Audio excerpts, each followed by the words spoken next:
Hey everybody, Royal Alliance UK, Matthew Turner, along with Jahmyr Martin, aka Anthony Fitzpatrick. How you doing, man?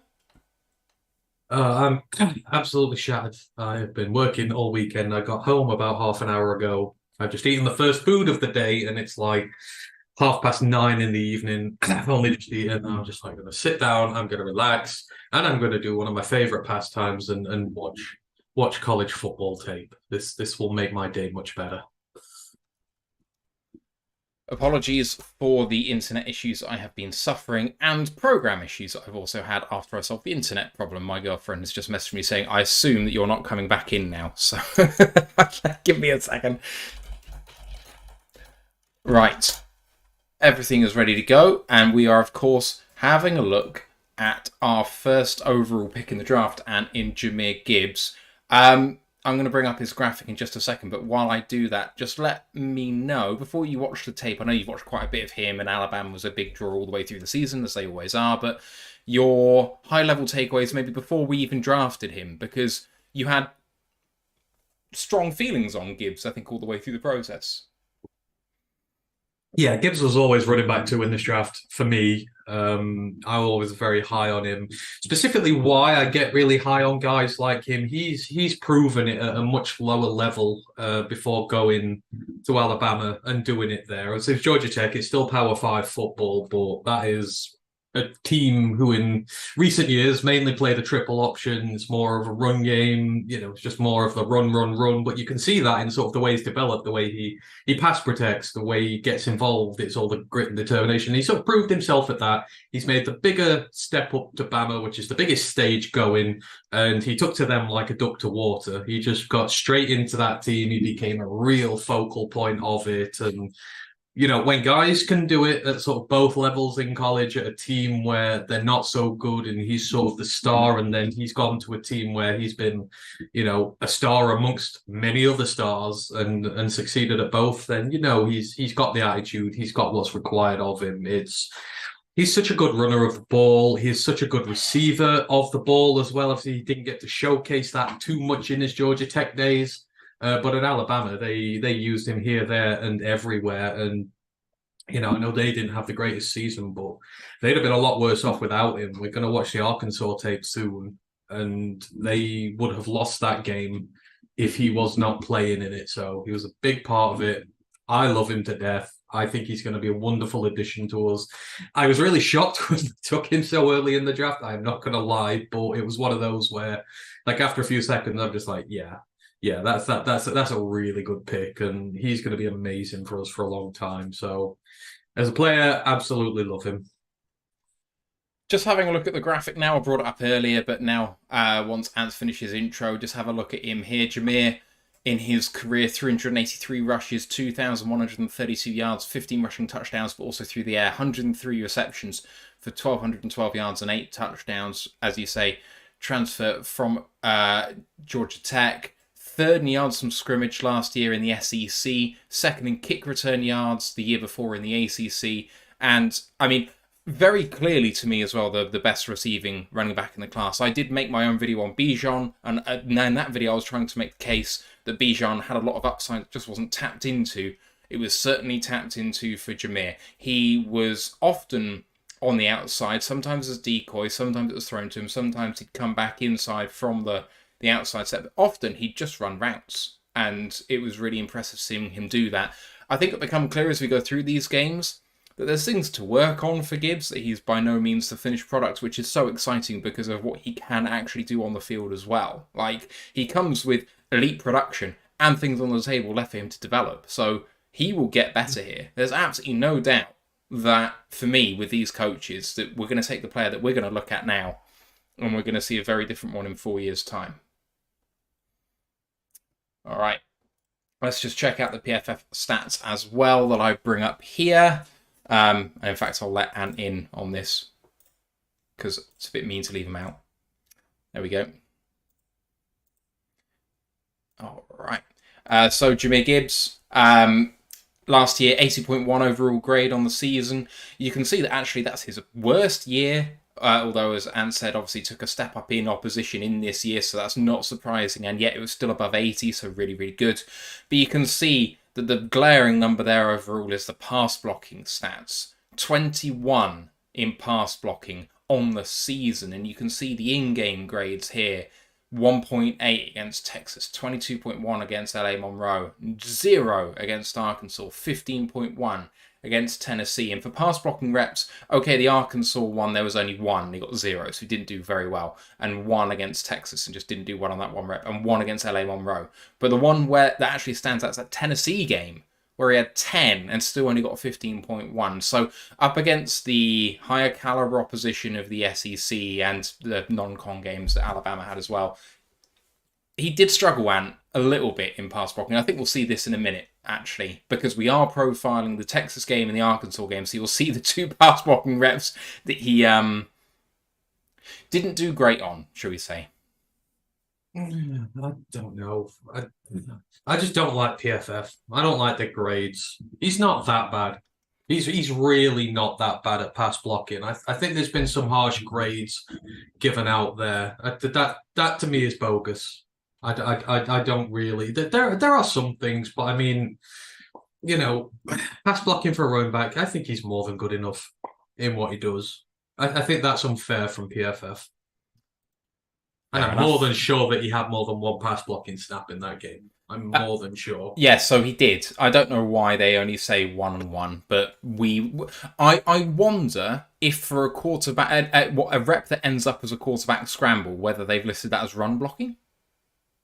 I don't know, but he's much better at it than that suggests. So don't, again, this is PFF. Don't believe him.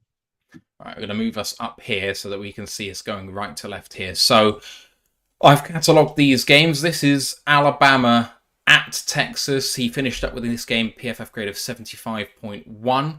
I will apologise for this tape. Obviously, we didn't make it. This is from Caddy's Cut-Ups as well. As I try and say at the start of every video, Caddy's is the best resource that you can go and buy to get cut-up tape. Most of it is pristine. However, this one, every now and again, you will find that the end zone tape is a play in front or behind the sideline tape. So you'll watch a play and we'll go and watch it from the other side and be like, that's not the same rep. So if we get that, apologies, it's a bit annoying trying to work out which one's where, but we will persevere through. It's still a really good tape to watch. So we're going to start off with this one.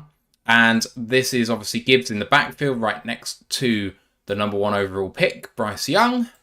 And this is an inside run for Jahmyr Gibbs. Great strength to break wrong tackle. He's waited for his blocks, forced to bounce outside, does well to duck under a tackle and his own man in getting some yards here. I'm going to play it through, all of it, at 75% because when it's running, a lot of it's vision and you just need to see what's happening a bit slower. So we'll take it a little easy. There's only 12 minutes per tape. So here we go. Gibbs through the inside, gets tripped up, but stays up, keeps fighting through, making significant yards there. So you can see man coming through left to right here. He's going to block for him. Gibbs sees that gap, but he sees the man coming into it as well. Trips up, manages to stay up, goes into his own man, still carries that, and it takes 2 to bring him down there. And yeah, his feet are insane. You see the quick shimmies in there to get out the way of tacklers, and it's why it's so hard. I mean, you'll see him go through the gap there. You'll see 2 shimmies afterwards to get through 2 tackles. You see the first hit, 1, 2, under he goes. And it's just, it's vision. It's knowing where all these guys are, and navigating traffic is a big part of his repertoire.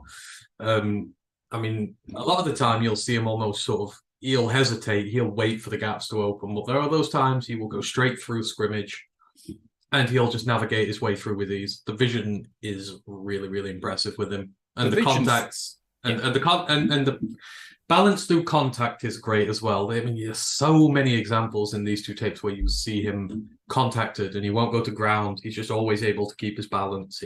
It's critical for a running back. That is super impressive. It's the main thing I took away from this tape is quite how good he is at that. It reminded me a bit, maybe slightly less powerful, of a running style akin to Javonte Williams from the year before. I mean, he's more of a power back. He is, but Javonte's not as technically skilled. I mean, no, that's true. But I meant in terms of actually just keeping your feet on contact. oh yeah, in terms of playing through contact, Mm. absolutely. Just sort of the styles they run are a bit different, but Oh yeah, the yeah, play through. absolutely. So I didn't mean to compare their styles. I just meant in terms of not going down on the first contact. I was like, this guy stays up just as much as Javonte Williams did. Yeah, no, he does, and it's really impressive. But I mean, this game specifically, you see the receiving upside. We picked sort of one game where he's really good as a receiver and one game where he's good as a running back. So you can kind of see both facets of the game. But here again, and this was another game they might have lost without him because Texas, Quinn Ewers hadn't have got injured in this, they'd have lost. Oh yeah, Um, absolutely. I remember watching it. It was and Texas played out their skin. Like they were beating them straight this up. is that is what they could be. That is the Texas that they've wanted to be for the last 10 years and haven't been. Mm. But oh, it was a fun game. This was. Yeah. So this second play in the backfield again in the shotgun. Good patience here. Nice juke behind the line after the blocks came. Good angle to make the most of the gap. A lot of his stuff is just making the most of what is given to him, much like any running back, really. But let's run this through. 3/4 speed. Waits for his players. A nice little cut inside when his blocks on the left-hand side don't seem to have worked. So you can see the man coming through the gap and he adjusts and makes the most of it. It's a really, really impressive rep, this, I think, because best seen from the backside here. But I think that he is meant to be going through the A gap to the left-hand side of the centre, in between the centre and the left guard. What is happening? Ah! Many, many thanks to Cool Down Rat, who has tipped $12.75, saying, keep up the good work, Matt and Ryan, Ash, and others. Appreciate you, man. That's absolutely fantastic. Love you. All right. What you'll notice here is just he knows where the space is. He's very visually aware of where he's going. You'll always find him, and he'll improvise if he needs to with the blocks. You know, because a lot of running backs are given their assignment and they'll hit it regardless. They don't possess that ability to free think as and when they need to when groups are collapsing. So just watch how he always finds the gaps and hits them. And yeah, he'll get tackled at times. But I mean, there's only so much you can do when you've got three dudes bearing down on you, but he always hits the gap into Greenfield. Always. It's so impressive. This is what I think happens, what I've listed here. So Gibbs is looking for this gap just here. And I think that the linebacker comes and fills it. So he just not jukes back, just cuts back inside in the other A gap. But let's see this again. Oh, it's this. No, it's not A gap. It's C gap in the end. Wow. Okay, I got that very wrong, but the idea was right. But just being able to see that linebacker come downhill and be able to adjust like that is so good. It's simple, but and I guess actually Gibbs is just reading the linebacker. Yeah. There's no scheme about it. It gives him the opportunity to go both ways. Look, it's opened up. They give him two gaps. Gallagher hits one. He goes the other. That's just good play from the offensive line. He's got three routes he can take through there because he can go through the left tackle and tight end as well. So I just like that play by the offensive line. Yeah. And when you've got a running back who can make those decisions, it's kind of like, choose what you want to do. Go for it. All right. In this one, Gibbs obviously starting right outside wide receiver. Pre-snap transition goes from right to left. Takes swing pass for a wide receiver screen that he's running. Nice vision to see blocks and make good yards. So coming over from right to left. Takes the swing pass. Waits for the block in front of him. Makes a good 10 yards or so. Just watch the hands when he catches it. Watch how fluid the hands are.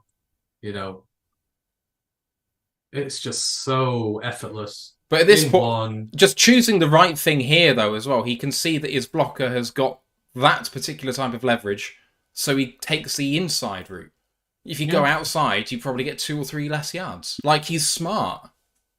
That's kind of the repeatable thing of the day. With these guys, we have a lot of things we repeat a lot, but that's because they're really good at it. This is the thing with him. Just always knows where to go to make maximum yardage. So I think these are the first few plays of the game. I don't think that Gibbs has come off the field yet, and he's been involved in every single thing so far. And he's involved here as well. So right next to the quarterback at the back. And this is a play-action pass to him. Nice route, good catch with vision, nice stiff arm here as well. So play action, he goes for it, then he releases upfield, You see this so many times breaks the tackle. with the team here. And this is a deliberate ploy for them. He looks like he's coming up to help pass block, and then he'll just find that little gap and just peel out the banana So peel. Watch play him go up. action You there. think he's Yeah. blocking? No, he's not. Hits the gap. In he goes. And whoever's out there, linebacker, corner, safety, doesn't, think that he's going to come out. He does look like he's committing to the tackle to help out. It's very It's just, nuanced. yeah. You just see how he goes towards the two guys. He looks, oh, a little stutter as though he's going in to help block, and then out he goes. But what I love here is that if he goes effectively for the posts, he's going to get tackled straight away. When he sees the defender coming, he actually flattens out what he does to avoid him. Just slightly runs sideways, and the guy's got too much momentum and misses him. Yep. Terrific wrap. Yeah. The Lions are going to do a ton of this with him. Like a low. You're going to see tons of that where he's just going to peel out. Goff loves passes like that. Especially play action. Yeah. I can already see it now. Going to be beautiful, especially when Amon Ra's going to be taking all the attention underneath anyway. Yep. All right. In the shotgun again here in the backfield. This is a pass play, and this is an angle route. I always change how I say that depending on how I'm feeling. Not targeted here, but lovely route. And lots of separation here. Could have been targeted. You're not calling Joe route yet. Just lovely hop step in there. Probably a good decision to go to the deeper guy by Bryce Young, to be honest. But let's move us here so we can see this. But Gibbs on the left-hand side at the back. It's just nice and easy. So much space. It's a lovely pass out. Yeah. Love it. It's just you're seeing the technical proficiency of the route running. It's just really good, even though he's not getting targeted. You can see how he runs. But I just want to highlight one thing here as well, because I don't think it gets talked about enough, the nuances of this. So you'll see the traditional angle route from Gibbs here would be like this and then like that. But okay, how do I go back and click?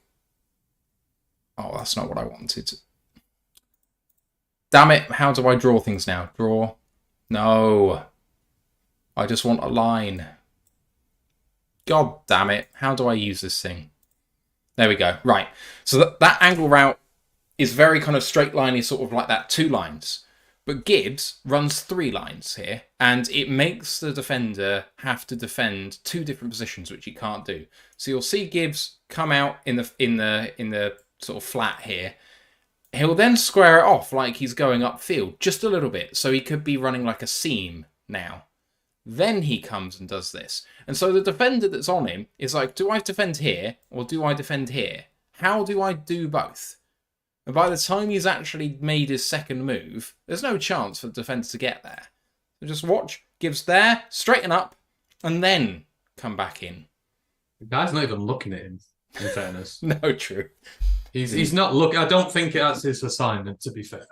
No, I don't mean that defender in general. I just mean if you run the route that way, instead of it being 1 cut, you make it 2. You make it really hard to defend the right space if you're in man. Anyway, let's move on for the next one. So this is another pass play. He motions to the left-hand side here, takes a swing pass and follows his blocks well. You'll see this time and time again with him.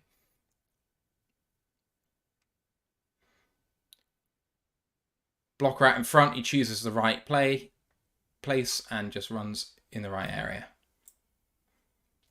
Preserve yourself. You've got the yardage. Just get out. Don't take any unnecessary contact. I mean, you can see...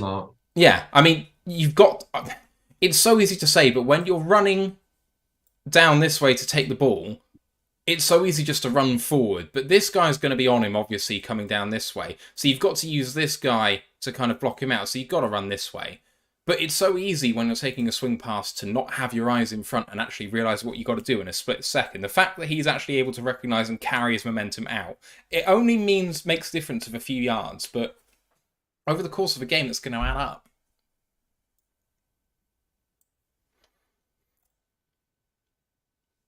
All right, this one is another one for Gibbs. He got used heavily at the start of this game. This is an outside run as he runs a sweep to the right. He trips on his own guard's legs behind the line, which is unfortunate. I don't think it's Gibbs' fault, but we'll run it through. No. It's really unfortunate. Yeah, it happens. Oh, it's the centre, in fact. It's a really lovely rep by whoever is that is at DT. Moving on. Outside wide receiver here to the left-hand side, as noted. He feigns the wide receiver screen, but he's not targeted.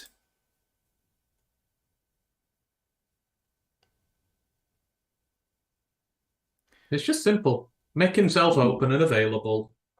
In fairness, it's a really good run, this is. Yeah. You see it from the angle, but the gap is just... massive. Yeah. The thing about Gibbs, though, is because he gets so often used in wide receiver screens, when he feigns back into that position, defenders have got to account for him. Well, it's on the other side of the field, so... It is now. But I just mean... start with, it goes that way all the way, so... But what I mean is, the person who's meant to be cutting this off at the very end is the safety, who doesn't necessarily know where the ball's gone straight away. If you can hold his attention by thinking he's going to throw a screen to the side, creates a gap in the back end, maybe makes it, instead of it's a 30-yard gain, it's a touchdown. Don't know. Yeah. All right. These next two, he's not targeted, but he goes in motion each time to the right-hand side. So I'll just run them through.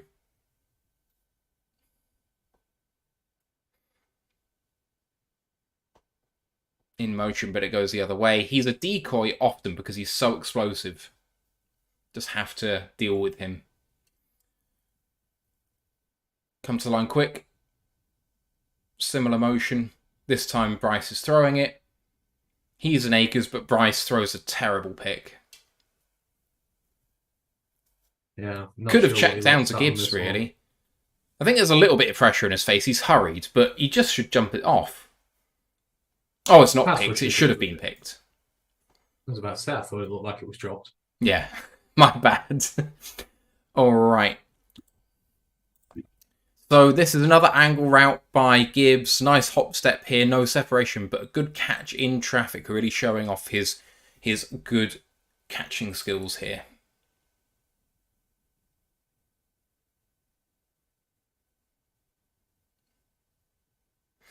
Good timing by Bryce on the throw. He doesn't actually create any separation from his little hop step, even though he's really using his feet to try and trick him. Actually, I think that one. He's got the leverage though. He's got the angle. The defender can't make a play on it. And that's the smart thing there. You see him ball out, in he goes. Defender can't make a play on that where it's thrown. Yeah, it's just really good. It's just so nice and easy the way it runs as well. Little stutter step, in you go. And the hands, again, are just clean. There's no bobble in it. It goes in and it sticks to them like super glue. That's how good his hands are. All right. This one is an inside run. Most of his stuff obviously taken here from the shotgun position. Doesn't end up doing much sort of power or anything like that. But inside run. Good job to see the blocker and defender and change angle for an extra yard here. It's only an extra yard, but they all count.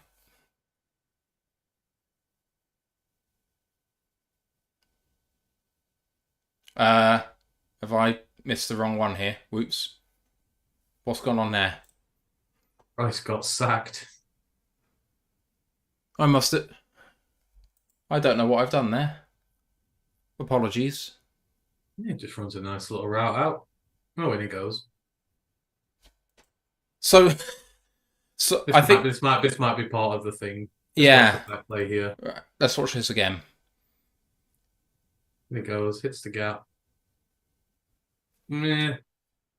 There's not much you can do there, really. You know, there's no second level block in there, so. But again, hits the gap like you want him to.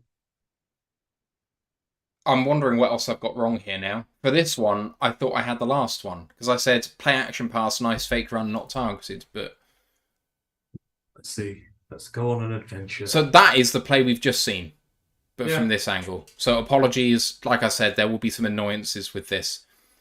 And this one is the play action pass that I just mentioned. And Bryce almost getting sacked. So not cut up perfectly, this one. Right. Outside wide receiver. I've got this one. It's a pass play. He's slightly slow off the line, not targeted. It's probably not designed for him. If it's not designed for him, I'd still like to see a little bit more oomph, but oh well, it's not a big deal.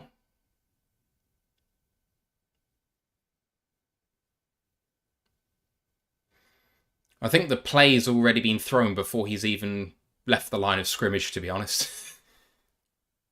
He takes his time. You just see him take a couple of steps just in case he's needed as a check down option. He doesn't just bolt off and go. He probably knows this, so if he knows the play is not coming in his direction, it benefits him to stay wide in case the pocket breaks down. And I kind of like that, really. Don't just sprint off, run you around, and be done with it. Always give your QB an option, even if it's not coming your way, because you never know when you might be needed. Right, so this is the pass blocking rep gone wrong. So this is a pass play. He takes the wrong block. It's a premeditated thing by him, so I don't know if the protection's been called out and he's just targeting someone in particular. But there's a very obvious person to take, and he doesn't take him. And the blitzer just has a clean run to Bryce Young, and shouldn't. So let's run this through.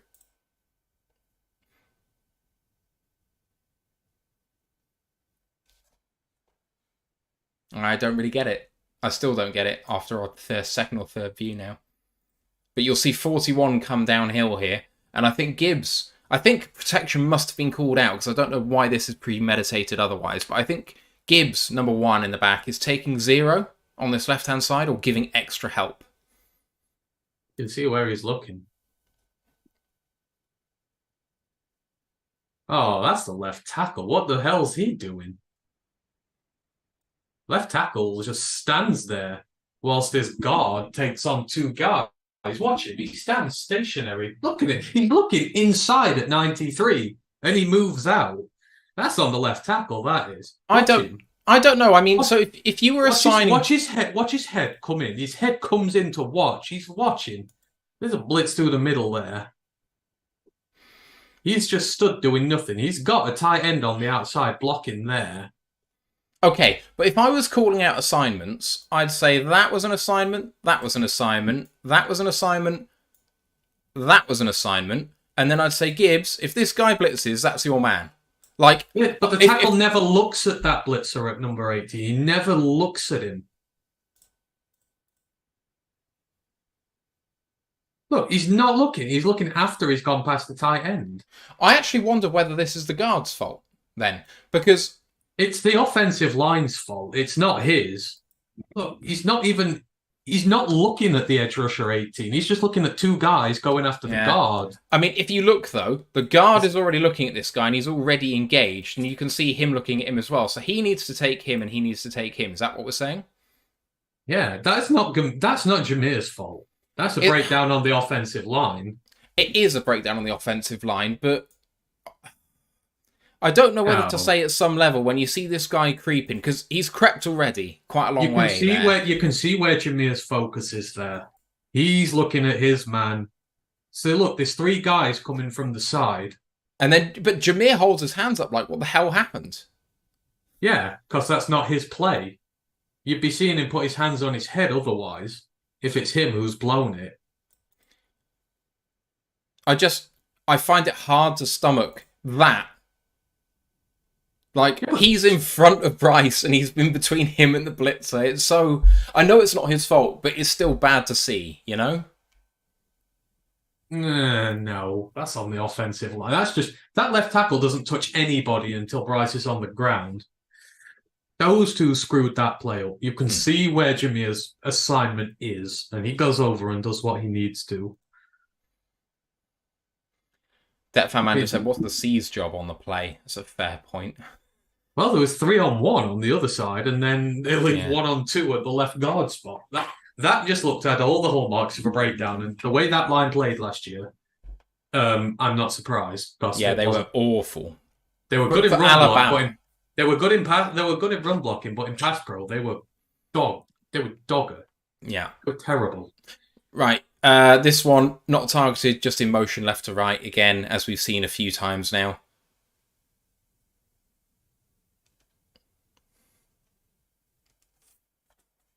I like how Bryce sells that. You see how long he looks at. He's looking at him like he's going to throw it out there. Bryce is so good at Bryce that. sells. I got Bryce a big sells appreciation that. for him selling stuff like that. Right. This is an inside run. Bounces to hit to the outside, and I've got in brackets, trust your blocks, ? Which is not meant to be shade at Swift, but it kind of is. And says still made good yards. So Swift. yeah, not shade at Swift by saying trust your blocks, because Swift didn't, and Gibbs is going to do the same job that Swift is going to do, but be more healthy and trust his blocks. Yeah, anyway.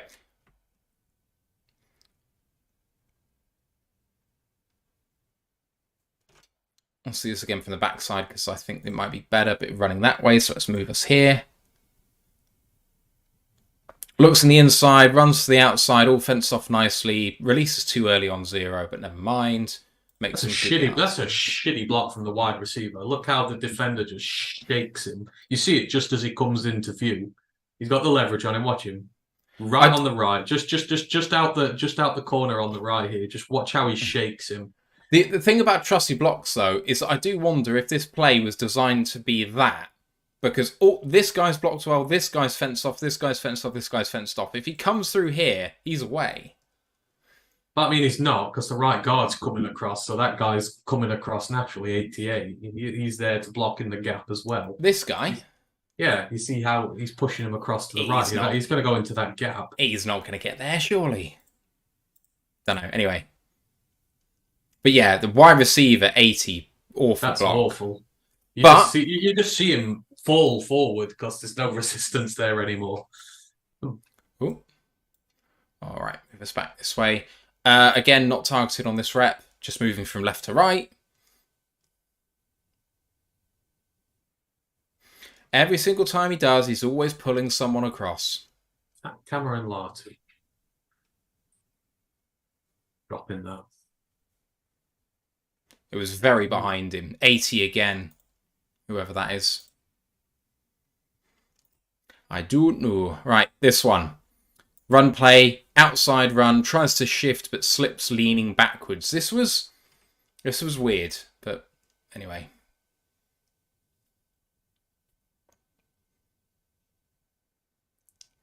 Just tries to change direction and then he's got all of the weight on his heels and just loses his footing. That is what we know over here as decking it. When you slip on ice, you deck it. Oh. It looks like it could be bad, like he could get injured doing it, to be honest. It looks like he's about to matrix the hell out of that thing. It looks like he's about to get right low and just twist right in. It looks like the plan is to get really low and work his way back inside. But yeah, odds are sometimes you're going to deck it when you do that. Yeah.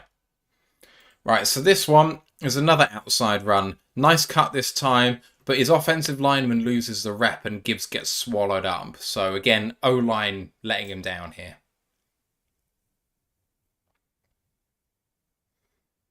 Gets blocked up, makes a nice cut. Or a smart cut, but he's not winning.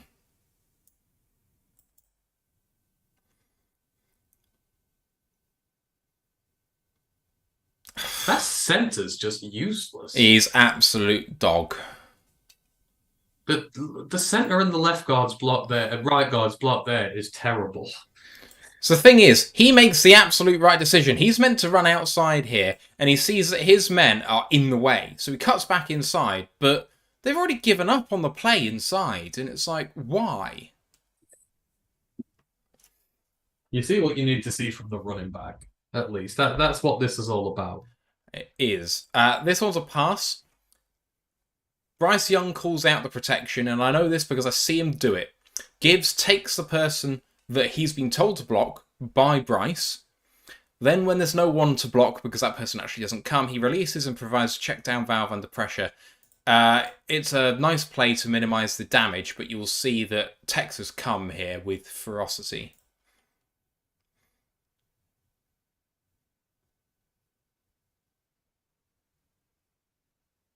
Somehow Gibbs gets that little flip. Otherwise, Bryce is in big trouble. Let's... They came big time. Right, so... There you go. See, Bryce, point to Gibbs. That guy. That one.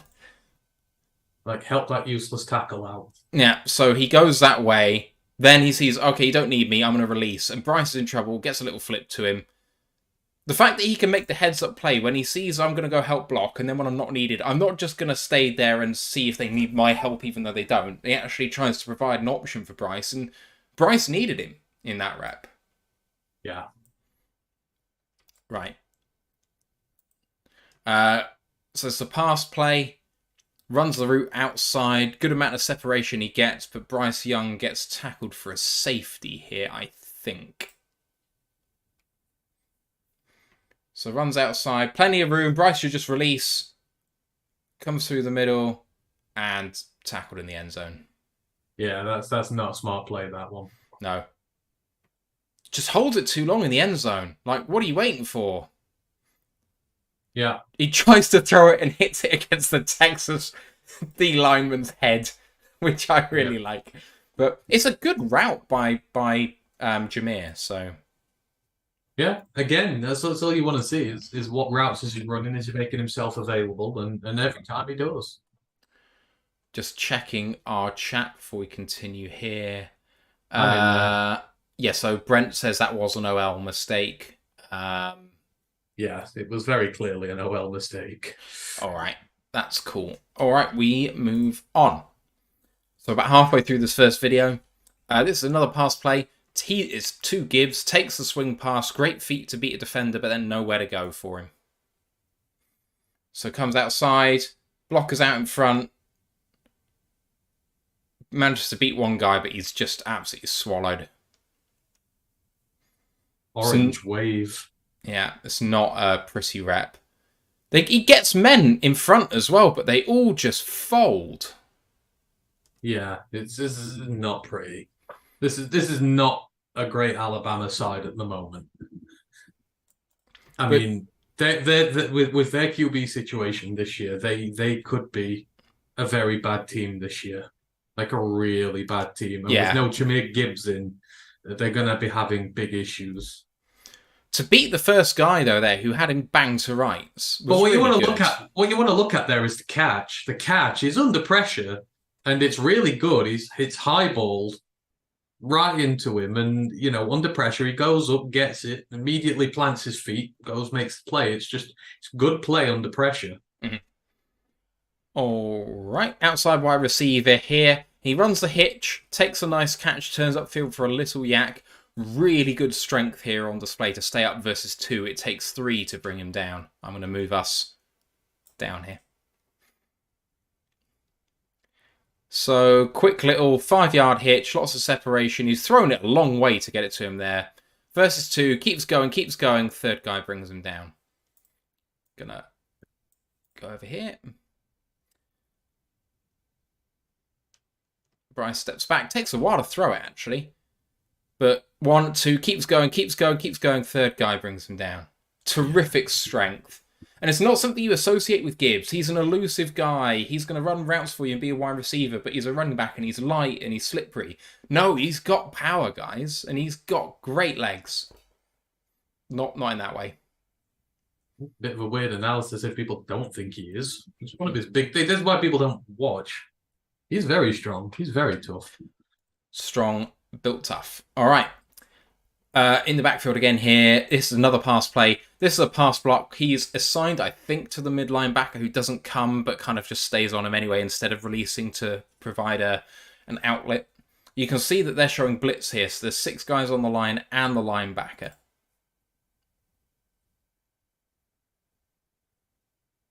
Yeah, he's responsible for the gap in the middle. Yeah. And then Bryce just escapes down the sideline. He tries to give the little guy a chip when he can, but he's kind of a bit late on it, but does enough. He pushes him in. He pushes him into the guard or forces him into the guard. Yeah. See, that's just little bits like that. PFF don't take that into account because they're morons. They're just looking at the overall value here. But you just see, in he comes, the gap's good, and he pushes him into the guard. It's what he needs to do. Look, it's just nice and simple, just a little tap. And there's a lot of times when, you know, he peels off to the outside, you'll see him lay a little hit on before he goes, just does enough. All those little nuanced things that do. That's why those pass grades are bogus. They make you think he's really bad, but honestly, he's not. He's actually pretty damn good when it comes to this. But this one is in the backfield again. This is another pass play. Appears to go to block and then releases. He's got a lot of room, but he is not targeted here.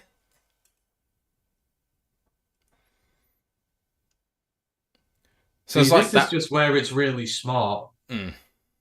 You know, there's no one there because it looks like, again, he's sort of up at the line, pass protecting, and he's helping out, and then he'll just peel away. Like he just almost sneaks up. Look at him. Not doing it. Oh, look at me. Here I go. It's very, very subtle. You almost the Super Mario music there, I think. Careful, we'll get another copyright violation. Oh, well, you know, screw him. Indeed. Yeah, we got a violation for 30 seconds of one video. Like 30 I've now had to subsequently trim about 2.5 minutes in half-a-minute chunks out of that video now. Yeah, which is bogus. It is. It's a load of rubbish. Hey to Frog Crop, saying what's happening, guys, with a lot of lion and fire emojis and cool dude emojis. Right. This next one is a run, and it's an inside run for Jahmyr. Waits for holes, but none develop, so just goes up the gut for a couple of yards, takes what he can.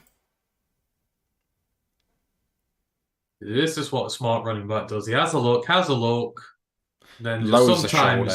Sometimes you've just got to pile in because you can sometimes get a little scrimmage going and push for some yards.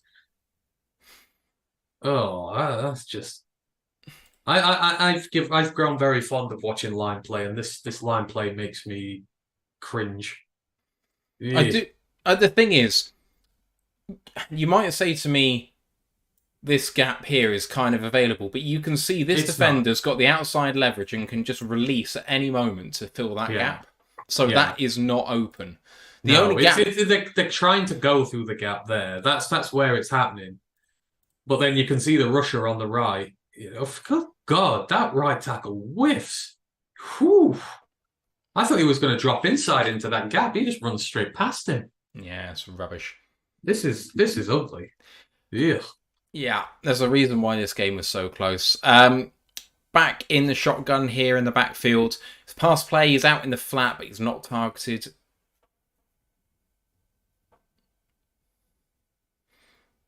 Yeah. Getting frustrated that bit of a naughty late hit, that one, but hey ho.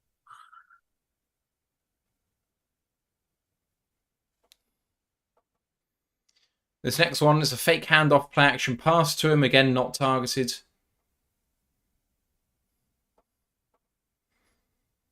The thing is, with Bryce selling them so hard, it means that play action bites a bit better, or should do theoretically. You know me from the Patricia days, Matthew. There's nothing I hate more than the screen pass, which is not blocked for. There's just no attempt to block the fucker. You will have just seen the reverse angle for a different play, so sorry about that. Nothing I can do. Again, this is another route into the flat, but not targeted. This is the one we just saw the reverse angle of. Bryce almost getting sacked, almost getting picked. Jeez, the hits he took last year. This is why I have great appreciation for Bryce. He took some absolute maulings last year. Whereas this is a completely different play. That was the one we saw before.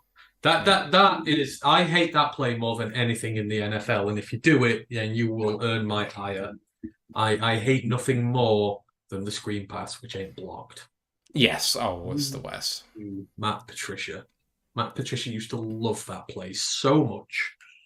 We're going to get you in the flat, and we're going to provide you with a 1-on-3. Don't you mean a 3-on-1? No, 1-on-3.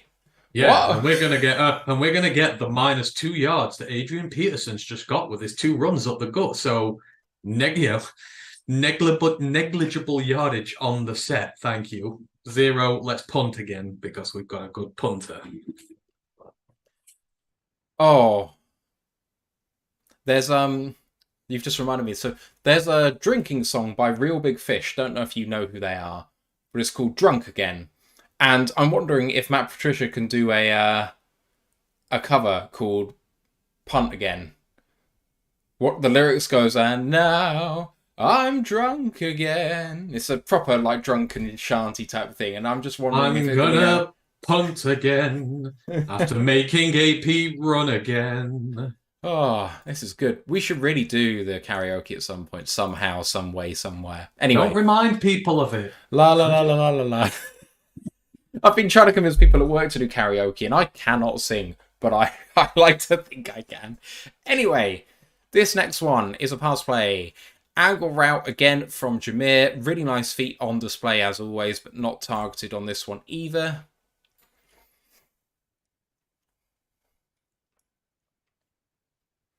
It's just that little stutter step that he does. He uses both his feet to try and shimmy him out.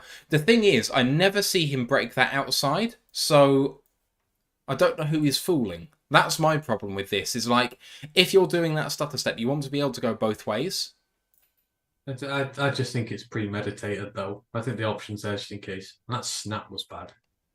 The snaps have been poor the whole way through, to be fair. Well, you know, no one would know better than snaps with you, would they? You're the snap aficionado around here. Well, and to that point, did you hear what Dan Campbell, we'll talk about it tomorrow, did you hear what Dan Campbell said about him? About Scott Daly? What? Basically, he said, he did get better through the season, but we really feel like he could have got better faster, and he didn't achieve the heights we expected from him, and that's why we brought in competition. See, you know, that's kind of where I'm living. I'm not throwing shade at Scott Daly. That's my thing. I just wanted more. I'm going to take a sip of my drink while we all contemplate what's just been said. Yeah. Can't help that, you know, he's just getting absolutely roasted in the Detroit Lions YouTube community every week. You. I can hardly be called a member of the community. I'm not big enough for that. All right. This next one is a curl route, not targeted, so we'll just run it through. Move us here. So it's about a 7-yard curl. Is it? I never know what to call it. If it's a hitch if it's 5 yards, it's a curl if it's 10. What if it's 7? I don't know. Anyway, I don't care either. Bryce goes elsewhere, and a good throw almost takes out the referee while he's there. All right, this one is the one that everyone has seen. This is Jahmyr Gibbs, and where can I put us so that we can see the entire play? Probably here. Okay, this is a touchdown. Lined up as an outside wide receiver here. He runs a curl, like he did in the previous rep. Scramble drill as Bryce is put under pressure. He sees it, spots the gap in behind the defense, whatever. Runs towards the post. Don't cave into the Americans. Defense. Runs towards the post, finds room. Great readjustment for the catch because Bryce throws it purposefully behind him to keep it away from other people. But his readjustment to catch it is fantastic. So let's just run this all the way through.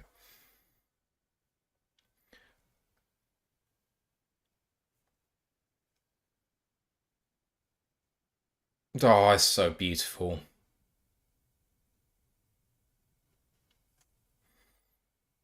I don't think we'll see it from this angle particularly, but I'll just run it through just to see, and then we'll play it from the other angle again.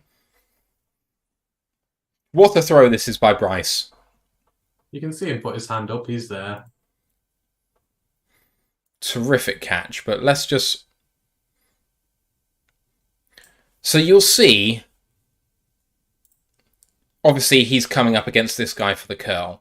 But these two are going to be the problem when it comes to the scramble drill. And they both vacate towards Bryce, trying to put him under pressure. And that gives up this area, basically. And you can see Gibbs see this. It's really, really impressive. So runs his one there, and those two have just vacated. That's a massive gap now. Gives a scene, it puts the arm up, and then nice leap. It's a good improvisation to make himself available for the second part of a play. You've seen it already, where he's improvised to get involved, and that's kind of what you want then. Defense is just not expecting it. Obviously, you need a quarterback who's really good under pressure, who can scramble around back there, but still, got to do what you got to do. I think this is the thing as well that I've taken away is that Gibbs is a really good scramble drill guy, not just that rep. There are other reps. We saw one before where he was the Bryce called out the blocking assignment and then he became a pressure valve releaser. I mean, they lost yards on that play, but they lost less because of what he did. Like, he's just good at this. Next one. Inside run here, sees a gap, but it closes on him quickly.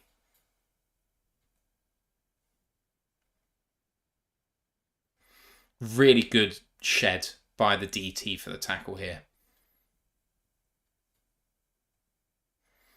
And see the gap open up massively, and the DT sheds, makes a really nice tackle. Yeah. Yeah. There's nothing you can do in that situation. No, absolutely not. Another hitch here, not targeted. You can see how much he's lining up as an outside guy, though.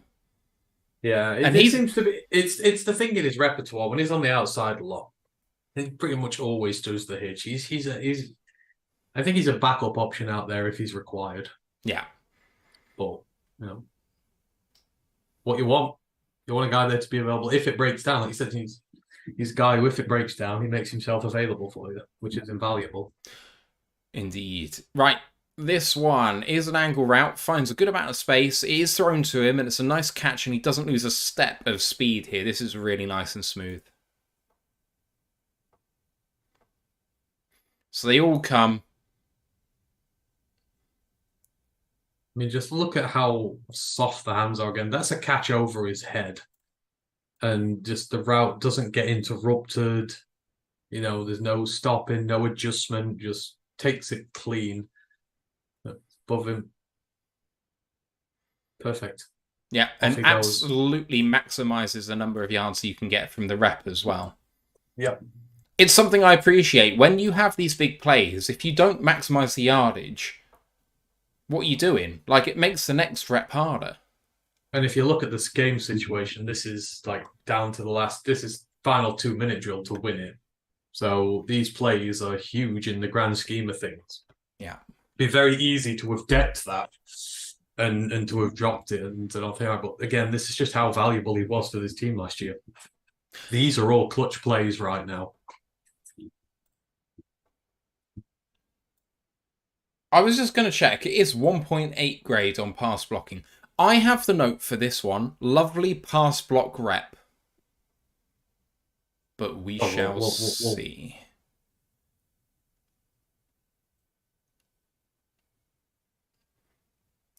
If I'm not wrong, that's a fucking pass block.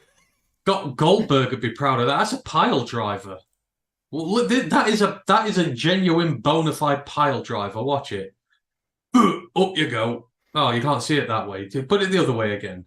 How can you only get a 1.9 grade in pass blocking? This is why at the start of the show I called it Bolokes. Those pass blocking grades from PFF are Bolokes.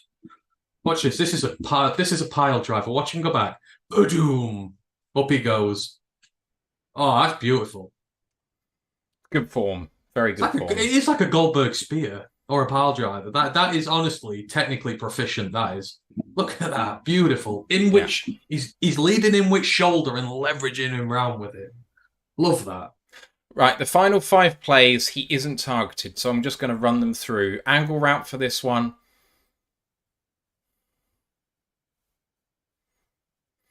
Still really nice feet on display for these. Oh, he mad after that one. 35 seconds to go for Bama here, still behind. Another angle route here. Bryce almost gets sacked. Look at Bryce under pressure. Bryce under pressure is just so goddamn good. I mean, Look at the protection here. It's just, there's nobody. That is a straight rusher who he gets underneath. That is beautiful, But as they say. just have a look at how much space Gibbs has here.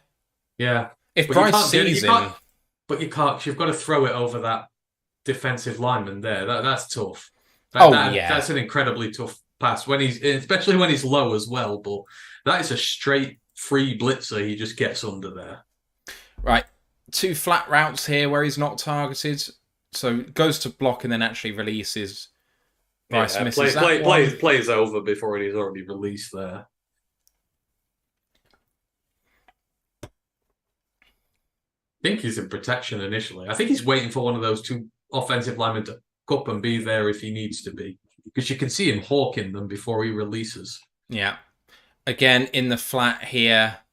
But yeah, Bryce throws to the end zone, can't make it work. Only a field goal wins it for them at this point, so Bryce doesn't need to risk anything. That run was the big one, but Jahmyr's catch beforehand set that up. Yeah.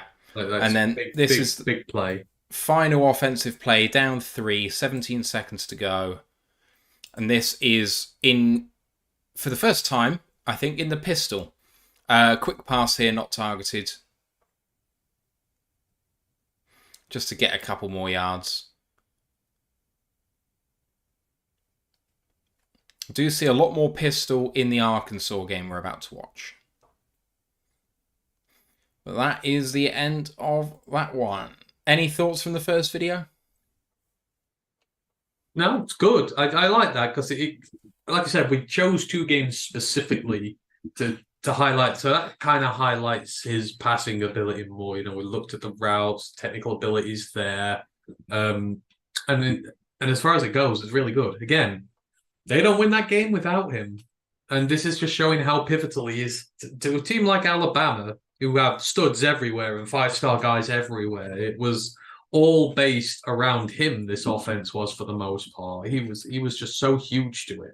God knows where they'd have been without him, but yeah, it's a good game. It's a good game for him. And like I said, you give me one reasonable explanation as to why that's a 0 graded pass protection game. It's like, get the hell out of here. That was a 1.9. This is the 0. Can you imagine what? Yeah, it's just. It's not fair. It's not fair. It's wrong. I'd love to see what the snap grades are and why he doesn't have like a... I mean, let's just even say if they put the sack on him, but then that last one is okay, why is it not like a 20 grade? Because if they said we're crediting him with not picking up the blitz, but we're giving him credit for absolutely demolishing someone as well. So it's bad, but it's not awful. No, I'd be okay with that, but no, they only have one. They only have 1 pass blocking rep. But this is why, and we always say it to you: always go and watch the tape first, and don't listen to PFF grades because they tell the story they want to tell, and they don't necessarily tell the huge one. And speaking of stories, thank you, Jeff Hurley. You continue to be the story of our financing this podcast. $10 in there, Jeff. We really, really appreciate you. Hope you are doing well, enjoying the show. So thanks ever so much for that. Milo and Pup also said, would both of you prefer Gibbs or would you have preferred Bijan now that we are at this point in camp? Just player for player, so not accounting for where you'd need to draft them. Now, I can't speak for Matt here, but I am pretty sure that going into the draft cycle last year, the way I spoke about them, I always thought of Bijan as a luxury pick who we could have. But I think I was always more set on Jahmyr in the second round. I think that was my thing there. I think I did. Yeah, I think I did prefer Jahmyr overall because I was less comfortable giving up the first for Bijan. But on some of my giddy days, I was quite all right with taking Bijan in the first. But I think I would have taken Gibbs more. I watched Gibbs more. I liked Gibbs more. And again, dual threat back. Bijan's a stud and is going to be a stud, but Gibbs does that a little bit more. So again, I could be wrong if people have watched this, but I'm pretty sure that is, and that would be in my notes as well. So I think you're right. I think that's what you said at the time. I think you're consistent. Thanks again to Jeff. Appreciate you, man. At the time, I definitely wanted Bijan because he's the better running back, running back. That was all I was really taking into account of at that time. I was trying to stack my board in case of who I liked more in a complete vacuum, but I wasn't. I've come to realise that when I'm stacking my board, Ant, I'm stacking it for my own personal preference of what I think of the player. I'm not stacking the board for the Lions. And Gibbs is probably the more complementary piece for the Lions, especially given the receiving upside, which is really probably what they're going to want out of him. You have a look at how much Gibbs is doing in the passing game here, and Gibbs is saying in camp, I haven't had to run this many routes, I haven't had to do this much as a wide receiver. Like, he's been pushed in that respect more than you can see from what we're doing right now. So they clearly went after him for a reason, and I think that's it. If you ask me now, I think Gibbs is better, and I try to do that with as little bias as I can. I try not to grade people in terms of ranking them. I think everybody has their own I mean, I always know I was the Israel Abanikanda guy. I was like always. Oh, That yeah. was I was the big Israel guy. But when it came to the top guys, I always had Gibbs ranked second. I mean, people tried to say before the draft that he wasn't maybe in that top two, but it's like he is. Clearly he was. There was Bijan, then there was Gibbs, and then there was a big gap to everybody else. But I'm not gonna lie, I smiled when we drafted him because I knew what he was capable of. And again, I just have appreciation for the players who do it at several levels in college. They're not blessed to run behind an offensive line that's just elite all the time, like the Michigan guys are. They have to work and earn for it. So yeah. Right, let's move on to the Bama at Arkansas game. PFF grade overall of 70.3, although as I did say, a pass blocking grade of 0. So let's see what we see here. First play is going to be a run. All I'll say here is, again, they do not win this game without him. I remember watching this very clearly. I think they were up 28-0 after not so long. And because I watch every Arkansas game because KJ Jefferson, my guy, but they staged a massive rally in this. And every time they got within touching distance, Gibbs made a play which took it away from them again. And this shows more how critical he is to this team. Just when they needed a big play out of somebody, he was the guy who stood up and made it. But this was a fantastic game. My only lament is I can't show some KJ footage in this. I do find it ridiculous that he was 70.3 overall on this game because of 2 of the last 3 plays were incredible huge touchdowns showing long speed. So look forward to that in the back part of this video. But we start off with an inside run. Nice play design. He follows the blocks to cut inside early and make a few yards. And this is one of the best defensive lines in the country. So against, you can see them get bullied here, this offensive line again. So the more you do here, this is a great level of opposition you're up against. I want to make us big enough that we're a fundamental part of the video, but not so big that you can't see the rest of it. Can you see you on the screen at the moment or not? Yeah, I can see me. Okay, cool. Right. Hey. So this looks like Gibbs is ad-libbing, but this is very much play design, and you can see with the offensive linemen, they fenced on the outside. Yeah. This is just the fact that they forget that, there's outside blitzers coming who will stop him. So Ash Soden's in the chat. Any idea who that is? No. His screen name was Soden Ads, but it's actually changed to Ash_Soden now. How about it? Got to change it a little bit. Change it up. He says, "Of course you're watching Razorback film," and it's like, well, yeah. Yeah, we're watching good teams. Anyway, moving on. This is a play action pass, fake handoff to Gibbs, nice route run, but not targeted. See, this is where watching peel off again. This is just the good stuff he does. He just finds the gap, hits the soft coverage, just makes himself available. It's just, in you go. But he's always seeing, does he need to block first? He doesn't release if there is, and just watch him look. Do I need to block? Nope, off I go. Because you can see him slow down and survey what's in front of him. Yeah, and that's the point. He looks to block first. That's first and foremost. Obviously, the pass is not going his way, but if someone breaks through, he's there. When he peels out, he needs to be, protecting his QB twice there. First with a block, and then giving him an easy out if he needs it. Just sort of little things. All right, next one. This is a run, inside run for Gibbs. Met in the backfield, incredible balance to stay upright and bounce outside to gain some yards. Oh, I like this one. See, he almost did, and we talk about contact balance here. He gets taken for a swing here, it's like a ring around the roses. Woo!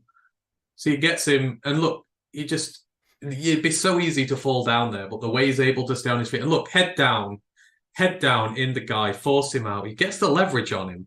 And, considering that he's been swung out there, that's a really good play. But look, head down, bang, stiff arms him. Just gets an extra few yards. This is the toughness that he runs with. And if you ever hear a Bears, Packers, or a Vikings fan sort of try and insult him by saying, oh, well, he doesn't run tough or anything like that because they don't know what they're talking about, then it's like, yeah, actually, watch this, bozos. Bozos. Right, this is a stretch play to the right. Nice pace here and follows his blocks well. In the pistol. Really nice blocking up front. See, just look how he hesitates a little. This is what he does. This is where sort of like the Bell-esque part of the game comes in, where you just sit a little and he's watching gaps there. Then you see him put his head down and go. There's so many times here. This is why they use him in the pistol, because this line moves the Arkansas D-line pretty well around in this game. And he just waits for the gaps to develop while still moving in a forward motion.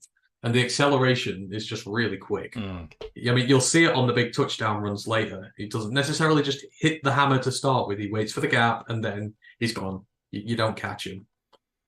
All right. This was very deliberate ploy here. Just watch how they move the line around. Yeah. So for this one, play action pass, fake handoff, nice route run, but not targeted once again.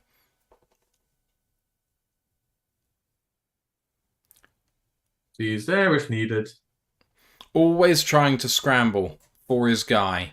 And I really, really appreciate it. So kind of just comes into the flat as a pressure valve. So here, coming into the flat, turning around, do you need me? And then at this point, oh, he's in trouble. I'm going to run this way. No, I'm going to run this way. Like, he's always trying to find that gap for his guy. And I appreciate that effort. Yeah. It's really good. Because on another play, that might be needed. Actually creates the room running away for the pass. Which I remember that pass, his own receiver bats the pass away. It's like, that's just rude. Yeah. He's worked very hard to get that to you, and you just punch it out of play. It's like, rude. Ash has just said, I find out how to change my nickname so there's less risk of people saying it wrong. Plus, yeah, there was a slight joke about the Arkansas choice, but I just remember some good pass blocking snaps versus Utah State in week 1 when I watched that pre-draft. But there we go. So this one. Inside run here. Again, follows his blocks very well for some yards.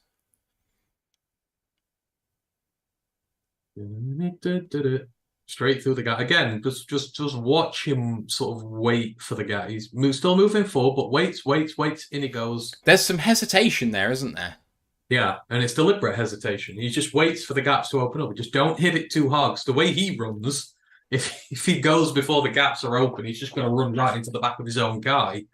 And you can just see how close and tight he gets in there. Times it just right. This is why this is a different type of game to the Texas game. They get a bit more involved in the run here, and you get to see his prowess as a runner more. So you get to see the pass this last time, you get to see the running this time. So for this one, inside run again, but this time gets caught in the backfield and there's no escape for him. I presume that offensive lineman got beaten somewhere. This D-line is just fantastic. Look at it. Just collapses it, free rusher, in you go.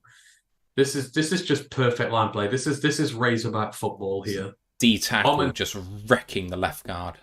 Dominant on the D-line. Pretty sure that was what's his face? The one who got drafted this year. It was him. He had a big game in this one against his old team as well. I don't know why I'm forgetting his name completely off the top of my head. But Arkansas DT number 50. I can't remember 50? last time. No, anyhow, I've gone past it now. Sanders. It's Sanders.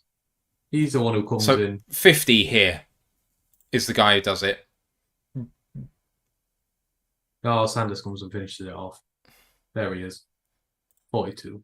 Absolutely cracking rep, though, by that DT. Right, this one. Pass. So I don't know what happens here. I've put on my note, this is a pass play. I said, I'm unsure about this. He reacts maybe to an almost fumbled snap and then runs his route directly into the edge player? Question mark. This is weird, so you might need to help me with this one.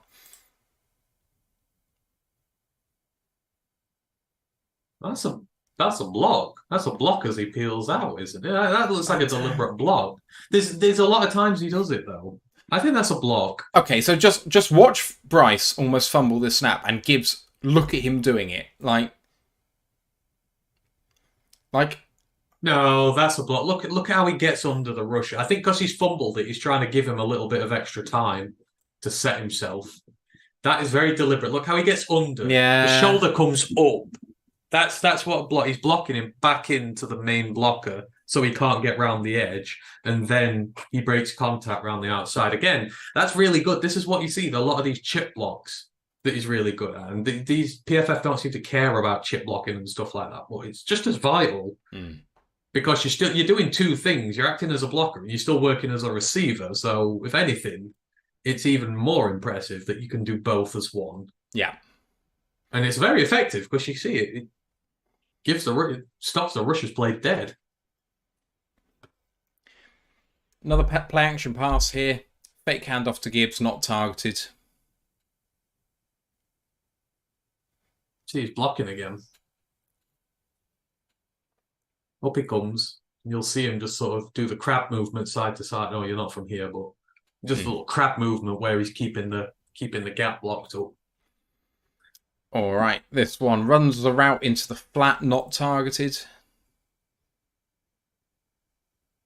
See, just look how he bends around the edge of the edge rusher.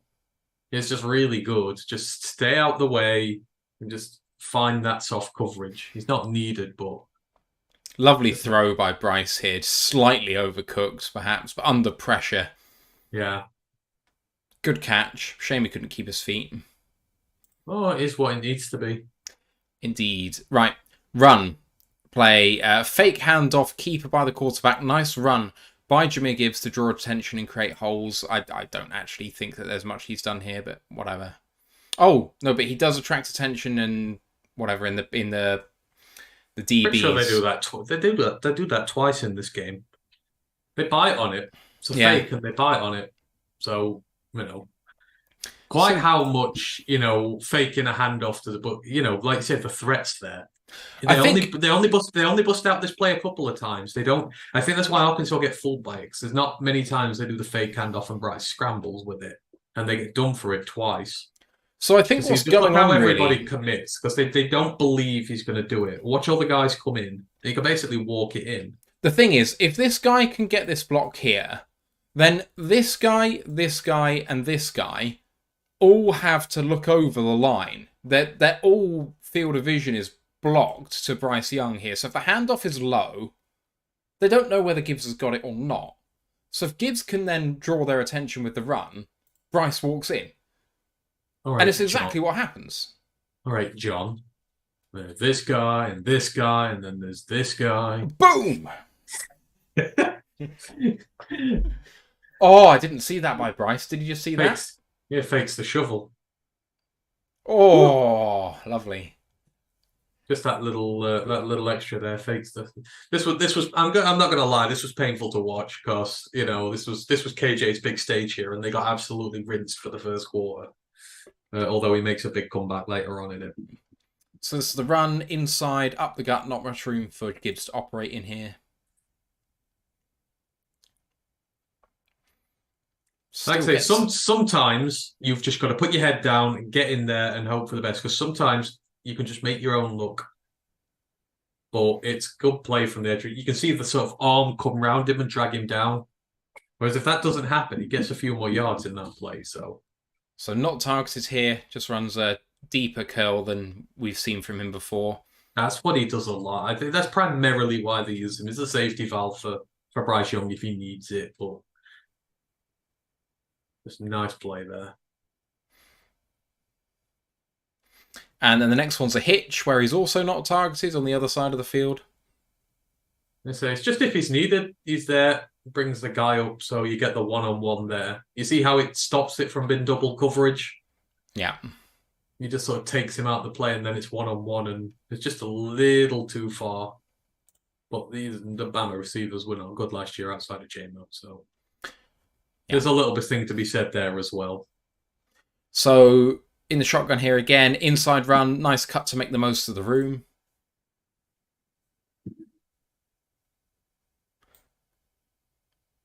Not a huge amount of yards, but not a huge amount of space. Brad Holmes took who as a luxury pick? Oh, is that in like sarcasm? I don't know. I don't know. Gibbs is what we need. You need two top running backs to play our scheme. To say too many times we lost Swift last year and just there was nothing behind him. And then with Jamal was what Jamal is, but I mean, I think have quality depth. I think it depends. It depends what he means about luxury pick. So Green Bay picked one pick after us. I think Lisa's been sarcastic, so I think it's the whole thing there. So sure, okay, but even so, who's the bigger luxury pick, Jahmyr Gibbs or Lucas Van Ness? Oh, I would have hated that pick. But who's more of a luxury pick? Lucas is. Van Ness is the luxury pick. See, people don't. Yeah, it's like when you go after all the pajama party freaks. It's like they're luxury picks. You can't not that high. You can't afford to take these guys that high on the off chance that they can put in some skill with their athletic traits. Yeah, and Brad Holmes loves to just look at those guys and go, nope, throws their name in the bin and doesn't look at them again. Or if he does take them, he's taking them as projects in day 3. Yeah, that's what you take them for in day 3 because that's acceptable. In fact, that's all he takes on day 3 is physical upside, guys. Really, quite often. Much. Anyway, moving it on with this next one, which is a stretch play to the left-hand side, sees the hole and hits it. Nice balance, and I've got us in the way. Stretch to the left, good blocking, hits the gap, makes about 10, maybe 8. See, watch him run to the perimeter. Then he sees the gap. You'll just see him. He goes out and out and out, waits for the gap, then he comes inside and hits it. He doesn't give away what he's going to do. Because a lot of the guys, they'll be like, all right, he's going to the edge here, so they'll move out with him. Just watch how the guys at the back, look at the corner, number 7. Look how he comes out because he thinks he's going to the perimeter. Out he goes, and he leaves a big piece of green field there. And if that tackle's not made, and 50, again, look at 50 come across and get the tackle on him. If he doesn't make that tackle, that's a touchdown. Yeah. Watch 81 and 7 here. Watch 7 completely throw him to the ground at the end of this play. Just quite fun. I don't know my own team here. Boom! That's a wrestling move, that. Or a judo move. I love it. A lot of wrestling on display here. Judo flip. 4:55. Right. This is a run. It's an inside run for Jahmyr. Waits for the offensive line to make him space. Really patient and great feet here. Broderick Martin is not a luxury pick, that fan man. He is a need. He is a necessity. A pick of necessity. What a rep this is, by the way. Yeah. Nice little cut. Grind. You can sort of see the Le'Veon in there. I mean, you know, Le'Veon used to hang around behind the line forever. I'm not saying he is him in the slightest, but you just see the little hesitation, the stutter, the wait for the gap to open up. He doesn't run like him at all, but just up here in his head, that's how he's thinking. Right. I think this gets the yardage, gets them in a real good situation here. I've said this is a run, but then I've said this is a fake handoff. So let's see what happens. I said takes the hit well. I reckon that this is a quarterback rushing touchdown, but we'll see. But Gibbs takes a shot here. I'm pretty sure this is where he runs it round. He curls it in from the left. This is where it's the fake. You know, like we saw a minute ago where they did it. Here you go. Off you go. They don't think he's going to do it. He hits the gap. Oh, That was good what? from Bryce. Watch Gibbs flatten this guy. Boom. Oh, Because that's an edge. That's an edge guy who's at full speed, who's coming with his pads down. Watch him. It's 46 so there. I did think. he say? Did you just say he took his pants down? Because that's exactly what happened. Joe, we gods, right? And see, this is a zero pass blocking guy. I know it's about Boom! pass run. But just Oh, look at the technique. Shoulders down, leads with the shoulder, takes the brunt of the impact. this is great form. Sees the guy coming and goes boom. He's on his ass. And he just flexes a little at the end. You can see we see you flexing there, Jahmyr. The little flex where he stands over him and looks down. It's just like, yeah, I just kicked your ass, mate. I did that. That was me. I did that. Flexed. Right, shotgun here again. Run play. Inside run for Jahmyr. Taken with speed. Trusting his blocks are going to be there when he needs them.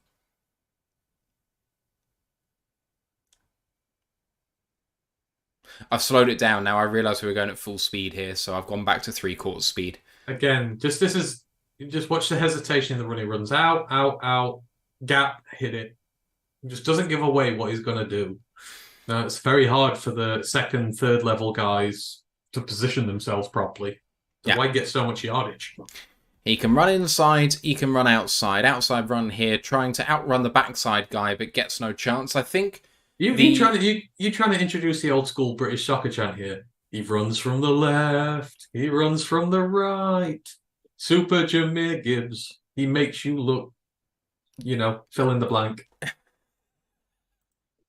Hey, that's actually not that bad, actually. I'll take that. This is good D-line play here. Yeah. No, it is. This is sexual D-line play. Just watch it. Just watch how he comes across. In he goes, grabs him down. I like that. I like that a lot. Right, this one is a deeper angle route. Almost loses his feet here as well. Not targeted anyway. It's kind of it's his thing. It's what he does. They'll increase that, but that's like his main thing. Come inside if need be, give him an option in the middle of the field. And he does have separation, it's just he's slipped. Right, this next one. An outside run, gets the edge and almost walks in for a touchdown, but holding brings it back, and you'll see this on the replay very clearly. But this looks like the previous rep where he runs outside, waits for his gap, and then just explodes through that one. Walks in, but watch the flag come in at the end of that one, and you'll see it just there. Arkansas do not learn from this. No. It's just done a little incorrectly, but see, look, just waits. He's still running out. It looks like he runs to the perimeter. He doesn't look like he's going to break in, and he waits until he sees the gap. So this is the offending hold. And you'd think if you want to hold someone, you wouldn't make it explicitly obvious as to what you're doing, but he just throws them to the ground. No, at least buy them dinner first before you hold them. Cheeky. Right. Cheeky. 1Prado427 saying, "What's up, fellas? What's up, Lions Faithful? How's everyone enjoy their weekend? I cooked a roast for my parents, which is always the most fun. But it was tasty, so." I spent my entire weekend at work. And now I get my day off tomorrow where I get to spend the entire day doing this week's college pod. Yay. I love it, really. What can I say? You must be almost halfway through now. No, I'm not even close. You've done four conferences. Yeah, there's 11.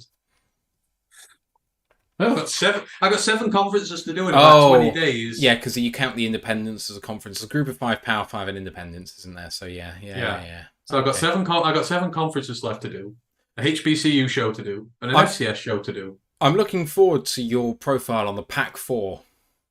The Pac 4. What's the Pac 4 is also a question that we should ask Green Bay fans. What does the fox say? I don't know why I came up with that, but you just did it with that like tone. Hey, Brent, just a quick shout out. Brent, thank you very much. He's just given us a $5 tip, so appreciate that Oh, there, Brent. fantastic. Really, really, really love that. Thank Cheers, you so Brent. much. Appreciate you. All right, we're on with the next play, and at 6:35 we have a route into the flat, but not targeted here.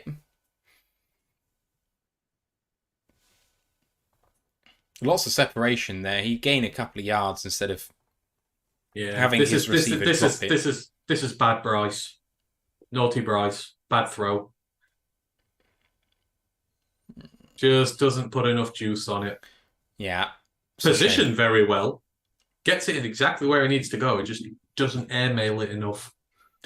All right, this one's a play action pass. Route into the flat, running back screen. He catches it and turns upfield and almost toe taps on the sideline for a touchdown, but just steps out. This will be on the near sideline. So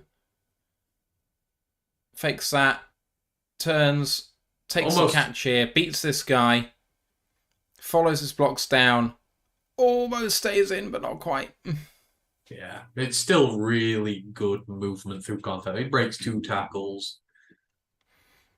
Watch him out. That's almost he does like half. You remember when Jared first came here when he did that really slow moving like a tanker like out when he's like coming out of the pocket. It's almost like that a bit, isn't it? You remember, you know what I mean, don't you? Yes, I do. He just used to get flattened so many times. Like it's like, oh, I'll go. Like, oh no, actually, I'll pass it now.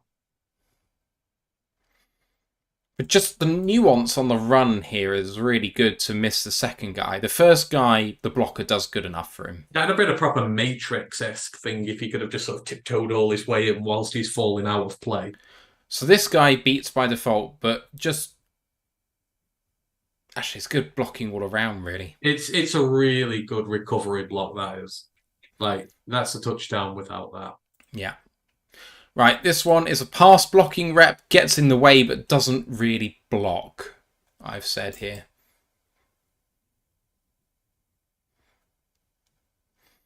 Finds a guy, doesn't really... I love that. No, wait.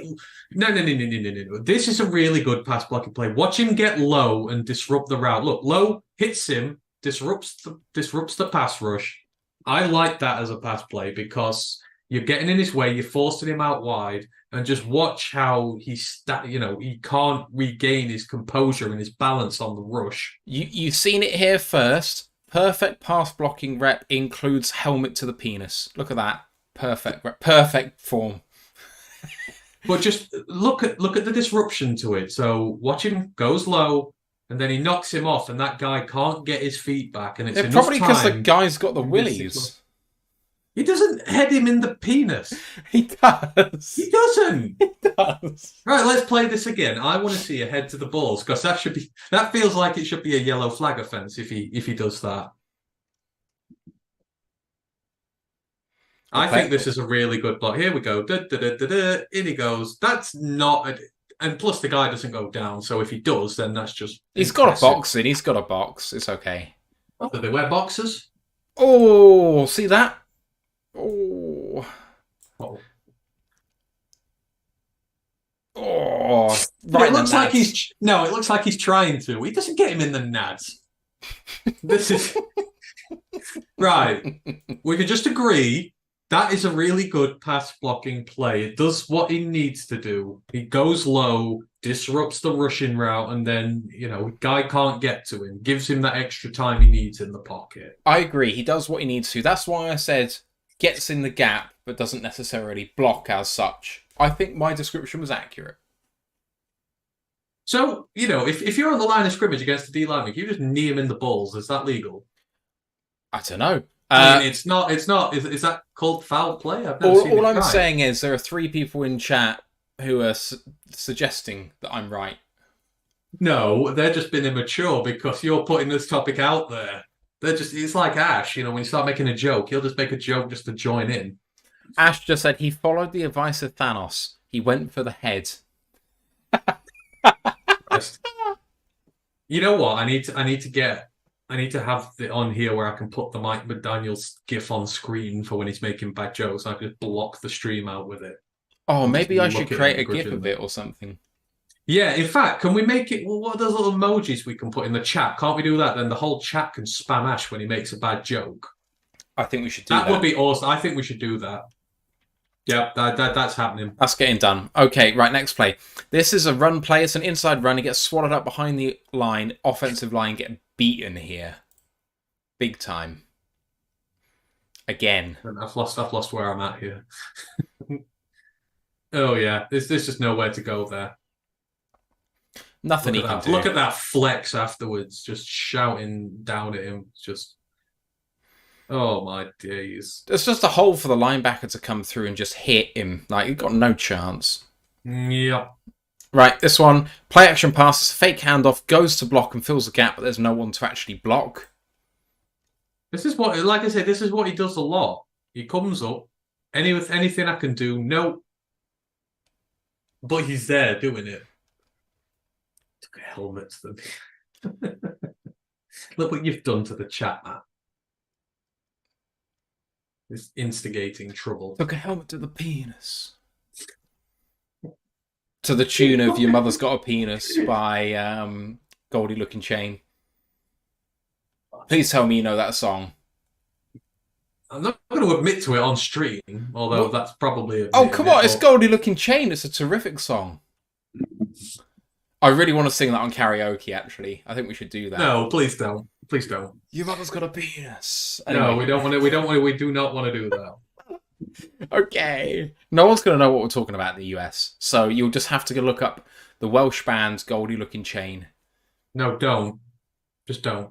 Yeah. All right, moving on. I'm saving you from that here. Okay. Next play. Next play. Next slide, please. This is a passing play. Runs the route into the flat and not targeted.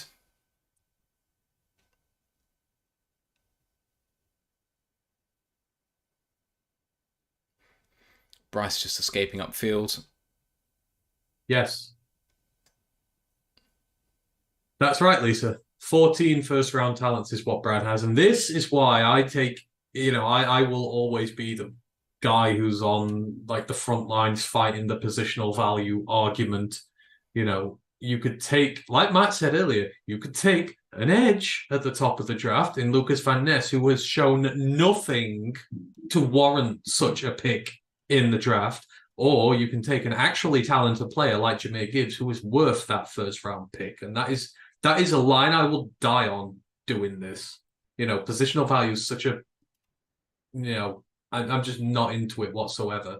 Jahmyr was rightfully one of the 14 graded first-round players because he is a first-round talent.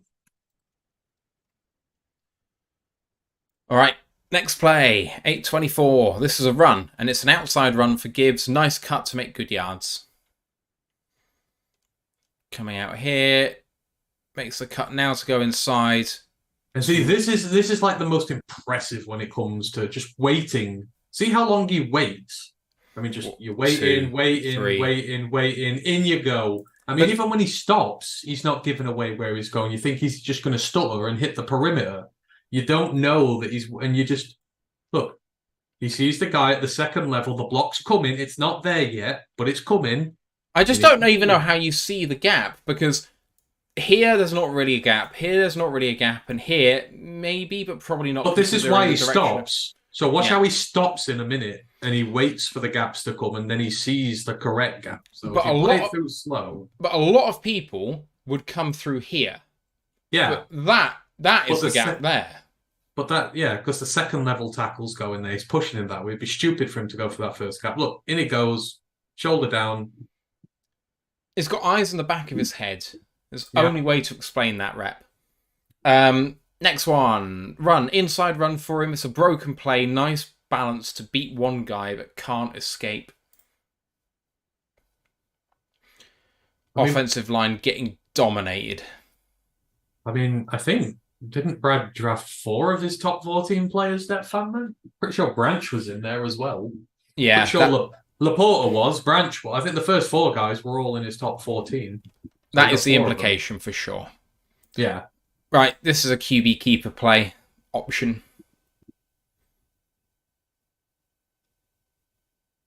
And Bryce gets a yard, maybe 2. Lucky to get that, to be honest. Right, the last 5 plays coming up.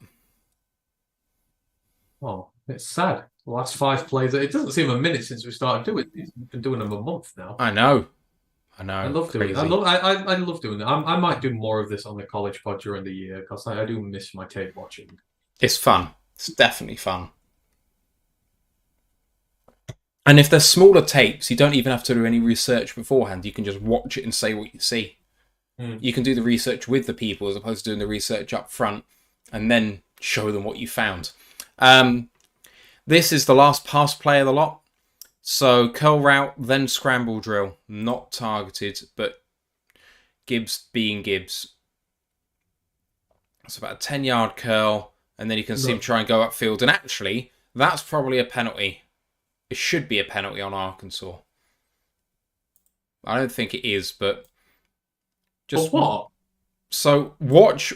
So scramble drill now. Watch what the defender does to Gibbs when he tries to just get upfield. Like you can't initiate contact that far down the field. That's a clear illegal contact penalty for sure. Well, I mean, one thing we've learned throughout this past month is that you don't know what you're talking about. Is that your definition of DPI and penalties is a little spotty. I'm not calling it DPI because the ball's not in the air, and I'm not calling it holding because there's no holding. In general. We need to get a rule book after. I'll get you a rule book for Christmas. Then we can sort this out. Yes. Okay. Right. So ignoring you, inside run here. The blocks. Not very nice. Who said that? Inside run. Blocks fail for the offensive line again for Gibbs, which is just meh. Like, who's meant to be just blocking that? There's no blitz protection. So I think that the problem actually, the running back number 5 is the problem here. I think. I don't know where he goes. He goes out and then what's he doing? That's just weird. Yeah. He's like looking past. Is his name Roy Williams or something? Oh no! Let's not start that. Oh, let's not invoke the ghost of Roy Williams. Well, he's R. Williams, Roydell Williams, or shall we call him Roy Williams for short? I know it's still a contentious pick, that one, and a contentious thing. So, and who's he playing for? Oh, sorry. Never mind. I'm an idiot. Ignore me. We know that, but we still love you.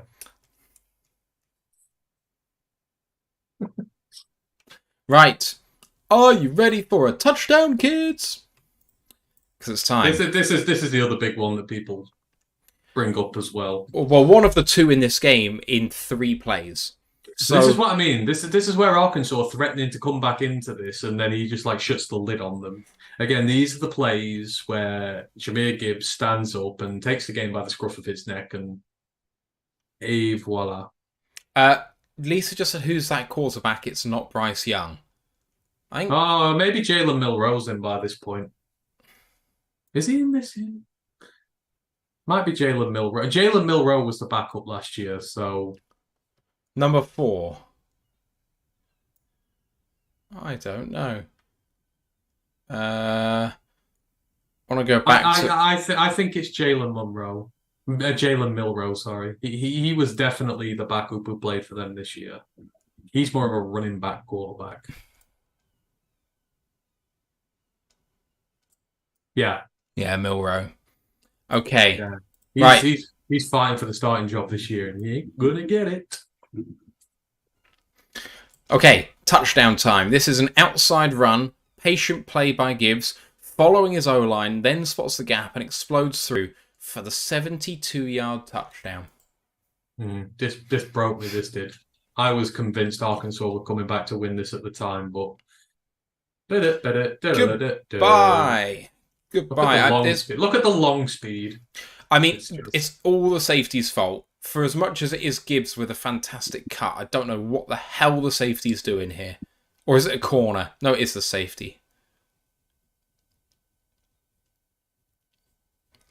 just runs away from him is unbelievable. But let's come back. Yeah, Bama's O line wasn't great last year, Brent. It was pretty poor. Should have seen the battering that Mm. Bryce took at Tennessee was just like I've rarely seen a quarterback absolutely demolished so much of the game like that for such a big team. It was not good. Oh, That's why none of them got That's why none of them got drafted. this is all on. So Arkansas went cover zero. Oh, Arkansas were idiots in this. They already got done by it earlier. And it's just, without 50 making the tackle earlier, they were done. That was like another 60-yard one. They're trying to, because it's getting late in the game here and they're trying to be uber aggressive. But unfortunately, that just leaves gaps down the field. And if it doesn't pay off, then you just get burned. I love Ken's comment here. I have a 20-inch vertical, but when the Lions drafted Gibbs, I jumped 42 inches at my seat when they picked him.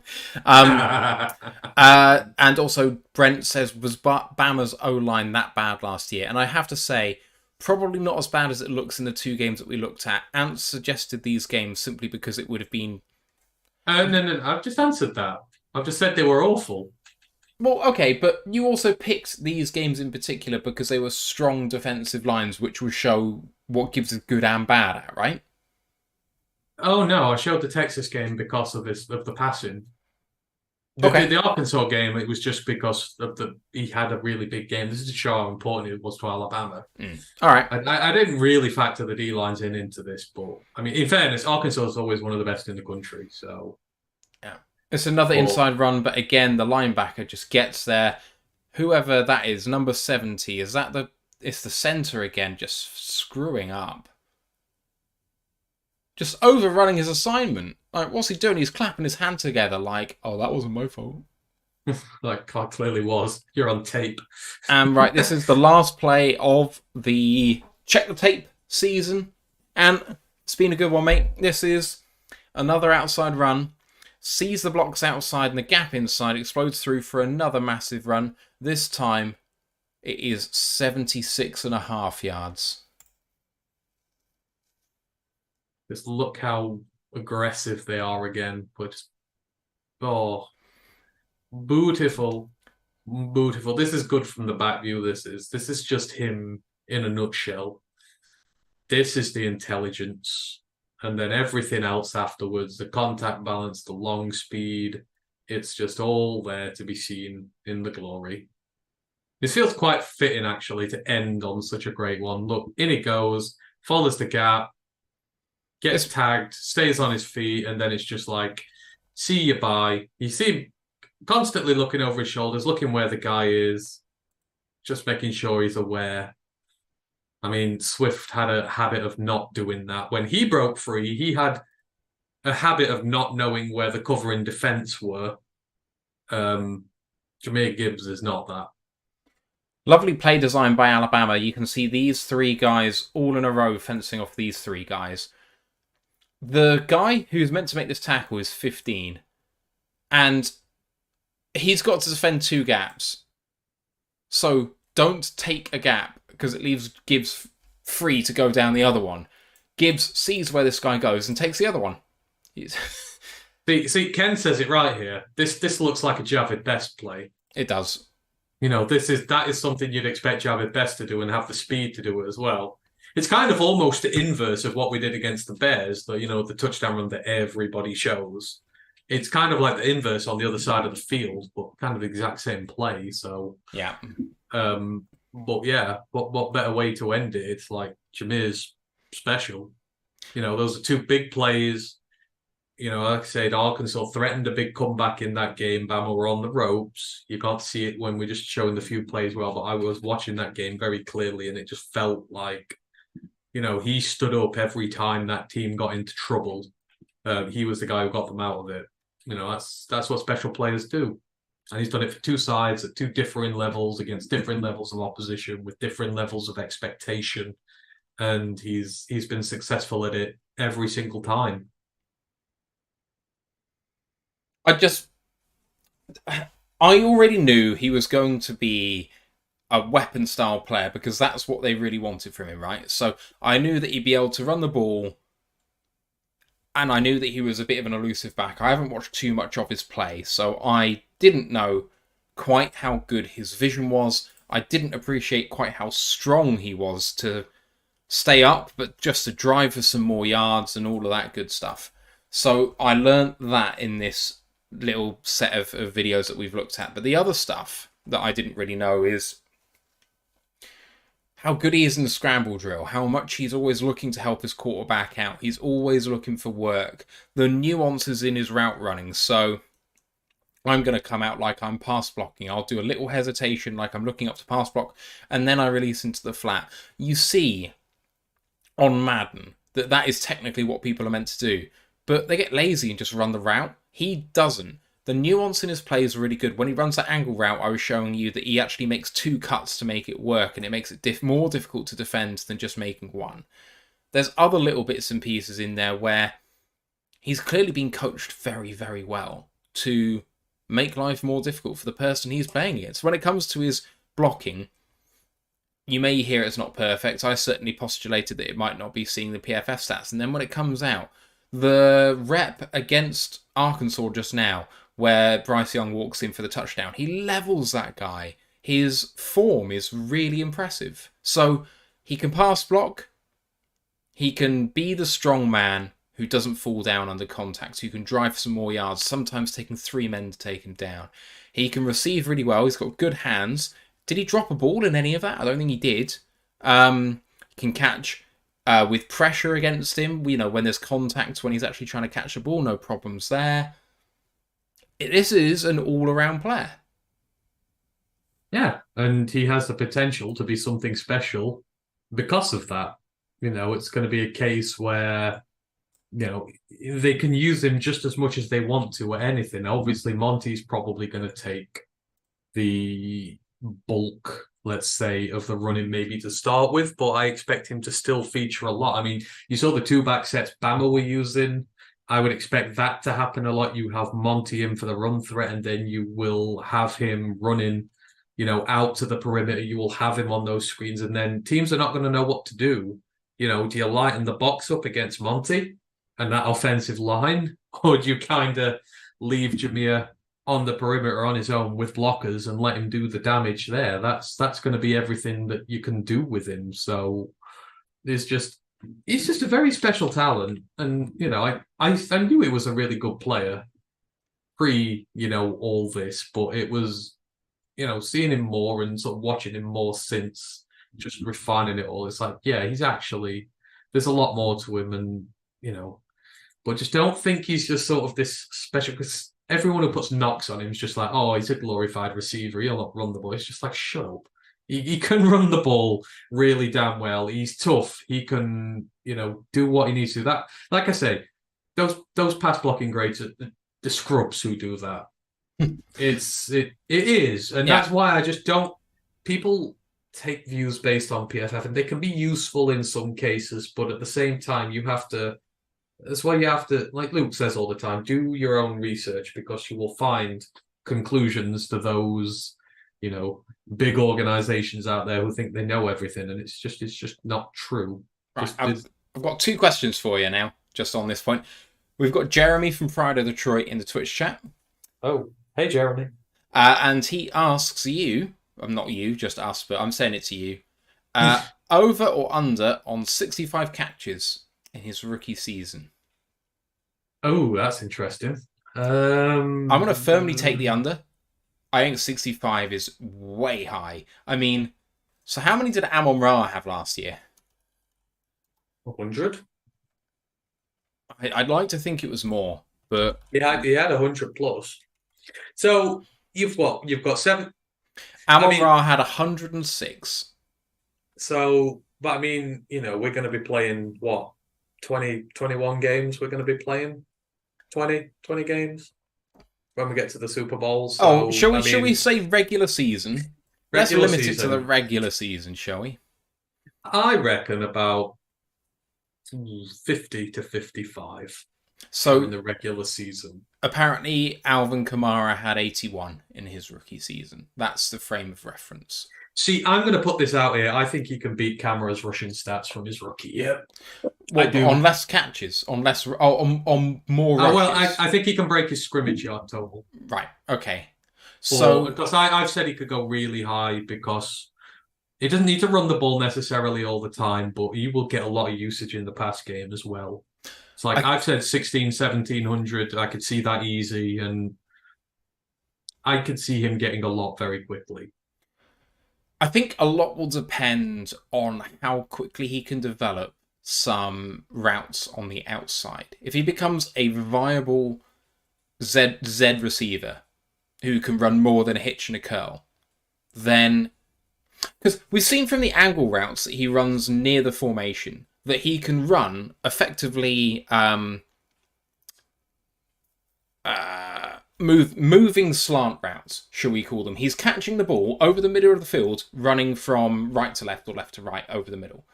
So why he can't start on the outside and just run a simple slant, I don't know. He didn't do it apparently at Bama in the last two games that we've just seen.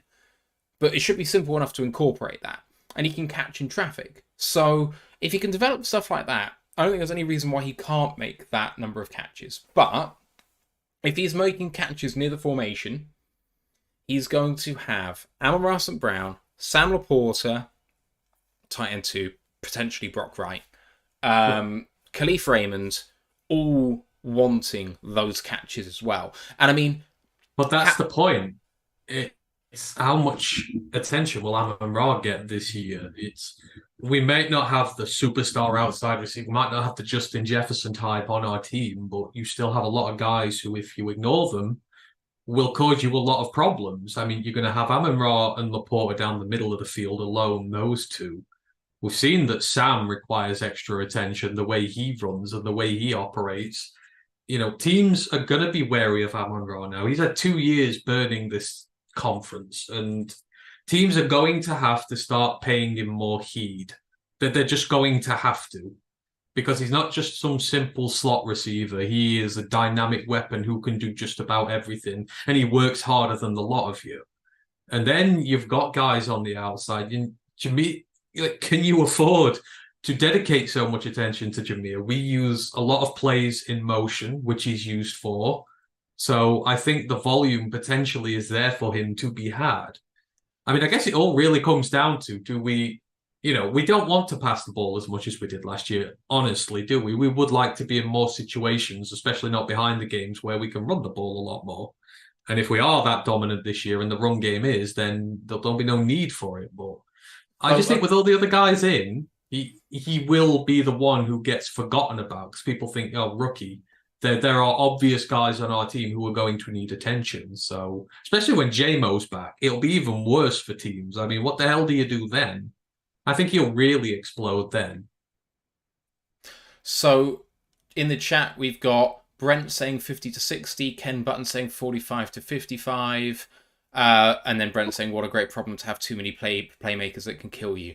I think the problem I have trying to quantify this problem is that we have paid David Montgomery too much to be not on the field for 50% of the snaps. And we've taken Gibbs too high for him to not be on the field for 50% of the snaps, which dictates that you're going to have to play two running backs nominally quite a lot. And Ken just says we'll be in 22 or 12 personnel, not 12 personnel, 21 personnel a lot of the time. He says half the time, which I think is hyperbole. I don't know if the Lions are going to do 22 or 21 personnel that much. I want them to do it. I'm pretty sure that Jeremy's talked about having two running backs on the field on his show, or at least I'm sure Chris has. I just don't think the Lions like running two running backs on a play.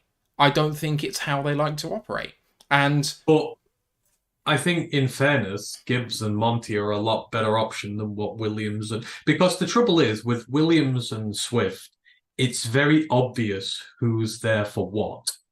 I mean, Jamal's not a pass catcher and never was. He dropped a lot last year, and I know he did bits here and there, but with Swift and the way he plays, it's very obvious, what you're going to do with him. I don't think it's so clear cut and dry this year. This isn't like Swift, who, you're thinking's just going to be in there to catch the ball.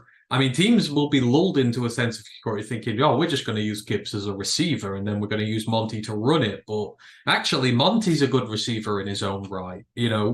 Campbell, was it Campbell who said in training the other day, or was it Ben Johnson? Not Ben Johnson. It was. Someone said in the other day about Monty, who was running nasty routes in practice, who was, he's a good route runner in his own right. He's a receiver.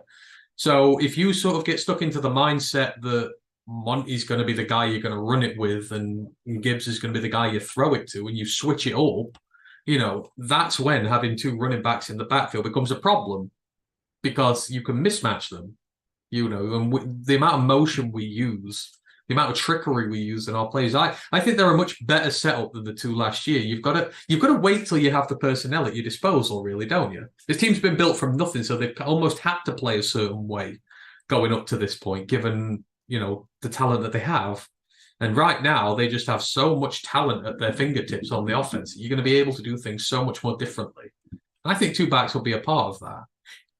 I think it'll be a bigger part of it than last year. I'm just not convinced they'll get to Saints levels of it, if you know what I mean. Like, the reason that Kamara had so much is because they were putting two running backs on the field, it felt like half the time.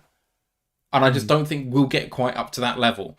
And so Ken was just saying in the YouTube chat, well, he'll be in the slot a lot. But if he's in the slot, I don't think he will be. I think he'll be on the outside, but I don't see him in the slot a lot. In the slot, we will have Amon-Ra St. Brown, Sam Laporta, Khalif Raymond. And, I mean, if you don't think that Khalif Raymond deserves all of the reps he can take, you're sorely mistaken. From what we've heard at camp, he's been an absolute menace. But what we saw on the field last year, Khalif Raymond needs to be a feature part of this offense. And if that means sacrificing Gibbs' slot opportunities, fine. And Ash has made the fair point that Dylan Drummond has been having a good camp as well. I'm not sure he's making it, but he's been playing as well. But no, slot options. Sam Laporta is not going to play on the line all the time. We've heard from people from Pride of Detroit's daily updates, which I've been listening to religiously.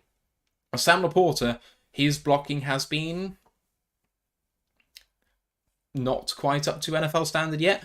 And Eric did then go on to say, and no tight end as a rookie is good enough at the NFL level to be a blocker. It just doesn't happen. So it's not a mark on him. But because of that point, you're not going to see him on the line as much, which means you have to put him in the slot. The thing is, he's not. People just make the assumption that he is the slot receiver. But he's not. He played, about 9% of his snaps in the slot last year. It's not much when it comes to his receiving anyhow. It's very little. I think you'll see him like Alabama used him there. Most of his receiving play will come out of the backfield, or you'll be using him in motion and sending him out wide, on screens or whatever. I don't think you need to put him in. But he's an option to have in the slot. Because I think, especially while J-Mo's out, I think you will see Khalif and Amon-Ra moved out a little bit and they'll play around with it because we can afford to. You've got all those options in there, so... But, it's not just, it's slot or die with him. I think a lot of it you will just see in the backfield and you will see him motioning out. That's how they'll use him. That's where he's most dangerous. He's got this reputation as a great pass catcher and a viable, bona fide receiving threat without playing in the slot all the time. Yeah, Ken's gone on to say he just meant a wide receiver in some capacity. I think there's no doubt. That's fair. There's no doubt that Gibbs will be lined up as a wide receiver more than Montgomery will be. Although I expect Montgomery to take a rep or two as a wide receiver. That will happen. But I mean, with Ben, I fancy him to just... Ben will keep up... The best offenses evolve their play and they do things you're not expecting of them. I think you will see Monty as a bona fide pass catcher in there and they will use him as such because teams don't expect it. Just like teams don't expect Penei Sewell to go in motion and be a legitimate catching target. I think they've got that many players this year, they can afford to get creative with the playbook and go away from those traditional roles that some of these guys have. Like I say, there's a reason Monty's running routes in camp. They're getting him ready for that. They're getting him ready to get Bob not involved in the game, which is why I think, you will see these guys used equally, both as passers and runners. And it's a good problem to have. Yeah. Right, I think we're going to draw this to a close because we're doing a show tomorrow. You said 2 questions. We had one. We did have one. You're right. No.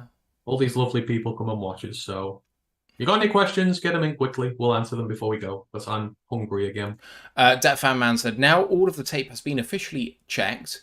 Who, besides Martin, of course, has shown themselves to be the most exceptional? Ooh. Ooh. And if you're Chris Perfett, you'll say Antoine Green because you can't be anything but a homer for that guy. I'm sorry, Chris, but it's all every time he gets a chance. I love Antoine Green, man. Well, the proper Dan with the Dan Campbell voice and everything. I love him, man. It's a really hard question. I mean, if the question is who's better than you thought he would be, which I think is the spirit of the question, And we can't use Broderick. and we can't use Broderick, who was so much better than I thought he would be, so much better. I mean, who did I enjoy the most? I think you know what? I think it would be Jack. I never. Again, I can't. You weren't his biggest fan. I can't go and hide behind my opinions I had pre-draft. I thought Jack was the high floor player.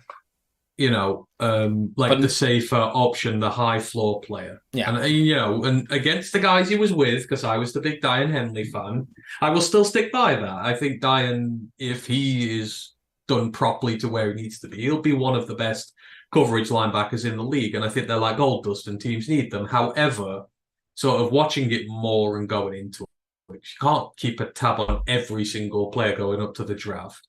I think I was more impressed with him and his all-round game. That's just my initial views on this. So it will probably be Jack for me. So I was always a Jack believer, and I wasn't a believer in him going the first, but I'm not against it now. I'm not unbiased though. I think watching the tape, I was probably most impressed by Colby Sorsdal, just because he's a 5th round pick, and so I'm not expecting much of him. And I know that the level of opposition he was facing was not exactly premier, but he did his job and he was obliterating the opposition, and he did it very well, and he showed the technique I want to see. So I think he'll be a starter sooner rather than later. I think he could be the right guard starter next year. And he's your spirit animal because he can't grow a beard either, so. What do you mean? I've never seen you with a beard. I just happen to shave. Unlike some people, I own a razor blade. Yes, sorry. Us who live north of the border in the Wilderlands, and we're, back in Neolithic times where we have facial hair. Not quite north of the wall, but your wildlings up there. That's what I'm saying. Right, those were the 2 questions. Is there anything else? Ken Button said he saw the Penne catch alive. You're a lucky, lucky bastard. Lucky? That's always just going to be one of the most iconic Lions photos ever. It's him diving for to seal that up. It's just like you'll not see that many times. Brent just said, could Colby be Brad's next St. Brown? No, he can't be. Broderick is the next one. Broderick's next. I tend to agree. I think Broderick will be starting by the bye. Yeah, and he's never going to be like Vita Vea or anything like that. That's not what he's going to perform. Such a valuable role for this team. That what you're getting him for, it's exactly what you need him for. If he can be the run anchor, which allows Aleem to be a bit more of the guy who goes and disrupts. Hell, even if you get Levi back, then he will be the most critical part of this team. I put high stock in nose tackles. Not a lot of people do, but I do. He's going to be special. He is, and I truly believe that. What we're going to get out of Broderick Martin is what we hoped we were going to get out of Danny Shelton. That is fair. He was just a massive, and Broderick would really have to bust to be worse than Danny Shelton. So, yeah. Grandizer said, "Did you just drop your stats for 2023 predictions for Jahmyr Gibbs? Rushing yards, receiving yards, others." So you said breaking Kamara's stats. So while you go and just double check that you're actually going to project them properly, I'll go for Gibbs. I'll go for 52 catches for 450 yards. And I will go. How many carries do you get in a season? So I'm going to go for 90 carries and 500 yards.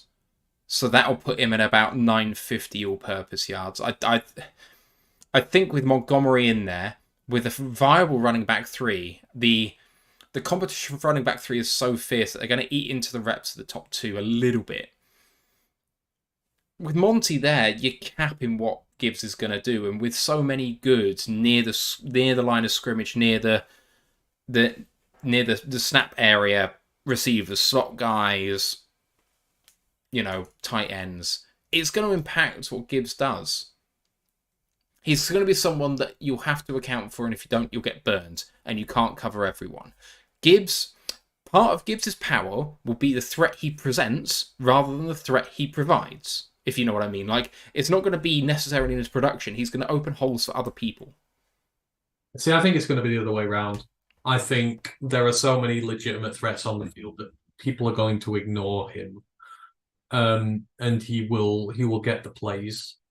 I think they will trust him with the touches, with the ball. Like I say, when JMO is out, there's a big hole to be filled there. So other guys who would take all the snaps, the reps, the targets, are going to be playing on the outside. Goff loves this play action.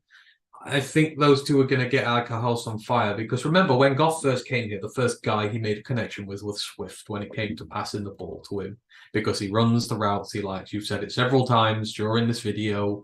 He's the guy, and he's going to be there. If Goff needs a quick out or something like that, he's going to be the one who's in there. So Kamara had 1,500 yards in his rookie year. Oh, and really? I've already gone on the record as saying that he could break that. Because I think give me a split of those yards and those carries, man, because that'll catches. Because that's hard. That's really hard. It is. Mind you, I guess Kamara did it in the 16-game season. Or did he do it in playoffs? I would have to check the splits down. 2017. I would have to sort of look at. Hang on, let me get it up on. I'm just sitting here producing this thing, so I'm bringing it up now. Kamara, rookie season, started 3 games out of 16, 728 yards on the ground at 6.1 yards per carry, and 81 catches for 826 yards, total 1554. And Mark Ingram went for 1,100 that season as well. Well, that's the point. He did it whilst there was a lead back getting big yardage. He rushed 120 times, and he was running back 2. Yeah. But that's what I mean. That's what this team's going to be about this year. It's going to be about running the ball a lot, and you need 2 running backs to do it. So I think 1,500, like 1,500, I think 1,600 is attainable, depending on ball. I mean, for me, I think he will get slightly more receiving yards than he does rushing yards. I would put us a split at sort of like 700 to 800 in terms of so 700 rushing, 800 receiving, along those lines. That would be the rough breakdown. But I think he's capable of doing that. And as we've seen, it's the big plays that he comes out with. That long field speed he has.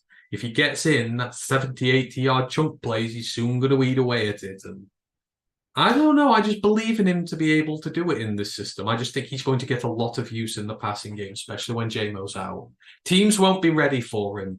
And that's the thing. And I think that was the thing with Amon-Ra. He did have a slow start to the season, but teams weren't ready for him. And they weren't ready for him in year 2 for damn sure. I think they're going to have the same problem with Jahmyr while they're focusing on our main guys. I want to amend my projection. So I thought we just rushed the ball when had less reps than we do. So the 2017 New Orleans Saints, who did all of that, rushed 444 times. Last year, we rushed 480 times. If it's 480, the quarterback accounts for about 5% of that, say. So let's say he takes like 30, that's 450. Let's say running back 3 takes 50, that's 400. If you split it 50-50, that's 200 carries each. I said 5 yards per carry for Gibbs. So you get 200 carries. You get It's 1,000 yards. right there. And then I said 450 in the air. I said, no, what did I say? I said 40, 50 odd catches for about 10 yards per catch. It's 500 yards. That's about there. There you go. Oh my God. I'm almost there. Making a believer out of you. Yeah, 100 yards short I am now, 1450. I love the... and can we not do the Jazan Martin things in the comments, please? That's just mean. You've put Jahmyr Martin in your name.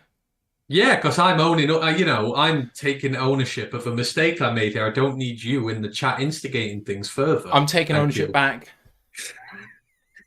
Right. Hey, look, I'm just glad that, people are on the Jose Newton train this year. So, did what I needed to, even though I got his name, it's because I've got his name wrong that he's getting more attention. So, in true. a way, it was a good thing. I guess it was. Jose Newton was an absolute animal. I will happily get on board that train for the remainder of the next 8 months before we see you guys in Detroit for the 2024 NFL Draft. Right, closing out the show here. Tomorrow we'll be doing our training camp week 2 roundup, taking the best of Lions Wire, Pride of Detroit, and DetroitLions.com to round up what's happened in camp this week. We've also been watching every single press conference so that we can give a summary for that as well. So if you haven't had time to watch or read any of that, we'll give you a very brief summary of the week. We're also going to have a very brief look ahead, to the New York Giants pre-season game, which starts at 7 p.m. Eastern Time on Friday. That's midnight UK time, 7 p.m. Eastern. I will be live streaming my reactions to that game. I have found out that the final preseason game starts at 1 a.m. on my girlfriend's birthday, so I can't promise I'll do anything for that. But I'm hoping to be live for the first 2 games, so I'm really looking forward to that, man. Don't know about you, but football is almost here. But guys, we'll see you tomorrow. Don't be afraid to go back and look at the rest of the Check the Tape series, as we profiled every draft pick from the Lions in 2023. And see you tomorrow, mate. Yeah, you will do indeed. All right, and we'll see you guys tomorrow as well. Thanks for listening. Bye. Bye.